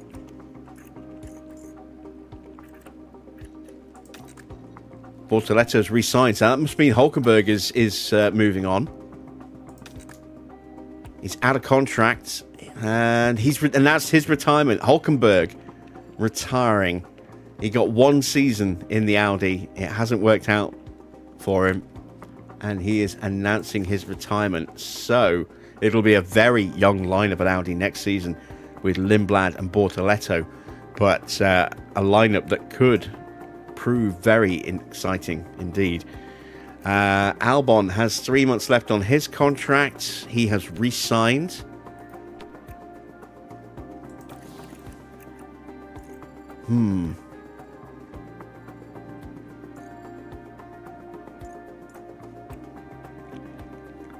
Lawson's re-signed somewhere. He's going to Williams. Lawson going to Williams. So that'll be to replace Sainz. Maybe we give Mick as...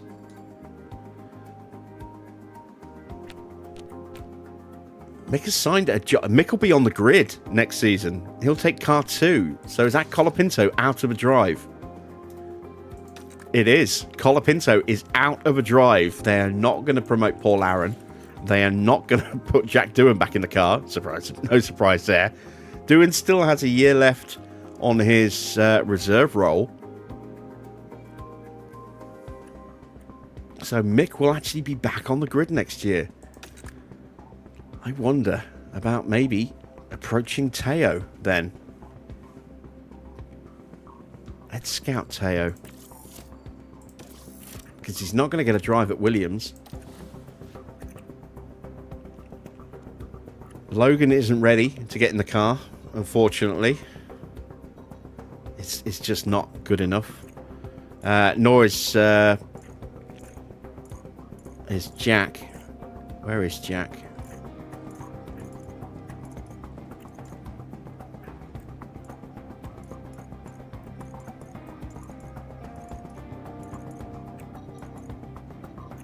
Where is he? There he is, Jack Crawford. Yeah, he's definitely not ready.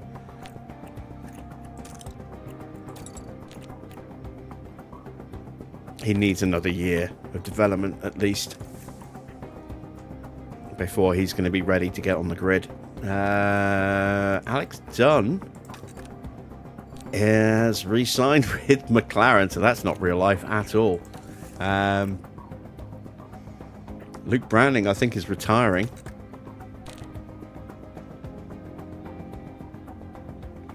Oh, no, he is.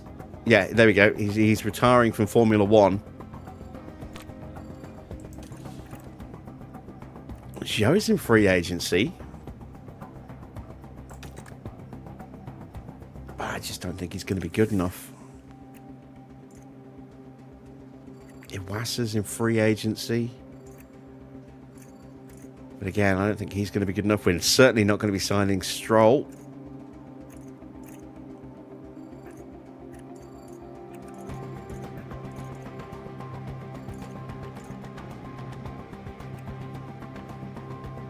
Hamilton is open to negotiation.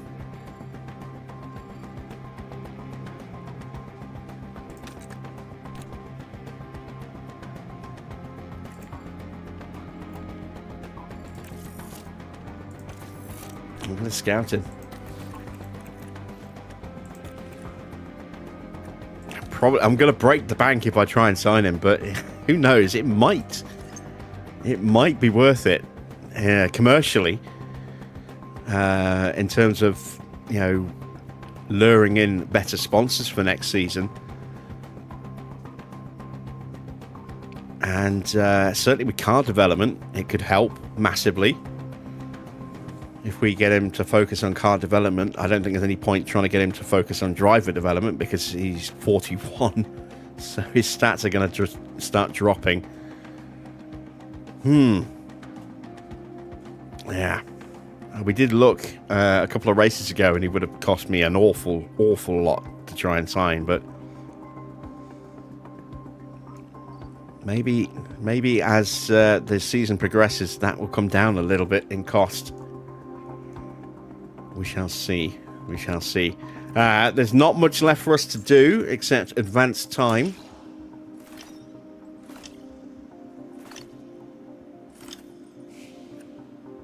There we go. So we are prepped and ready for tomorrow.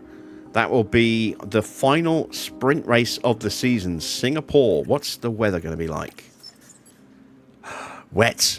Ooh, it's going to be a wet race. So expect tyre performance to be very different to what we saw at Baku. The AI might make an extra stop compared to us. They might not. They might. We might make more stops than they do. Yeah, it's going to be light rain on Friday, which will affect sprint quali. It'll be light rain on Saturday, which will affect the sprint and then main quali, and then moderate rainfall on the Sunday. So it could be a very topsy-turvy Grand Prix weekend. We could see some cars very much out of position in qualifying, depending on when and how hard the rain hits. That will be tomorrow's stream. We'll be starting that at the usual time of around 8 p.m.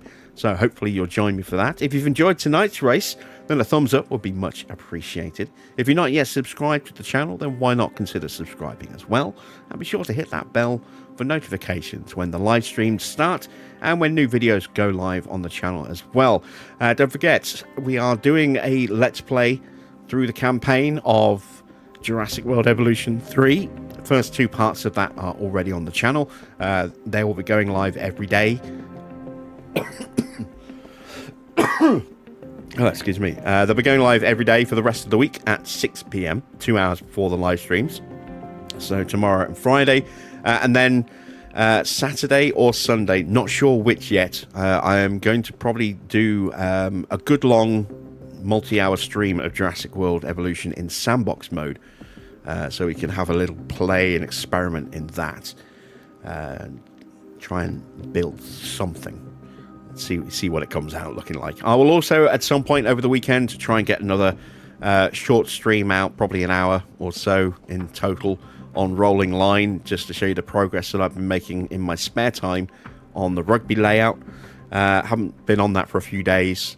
And then, of course, I am going to try and sit down and record some more American Truck Sim over the weekend as well. I've got to try and build up a little bit of content for Jurassic World, though, as well. So, yeah, hopefully I can get American Truck back on the channel next week as well. We shall see. But that's it from me today. Thanks for watching. I am Jim Bob, and I'll be back with some more F1 Manager very soon.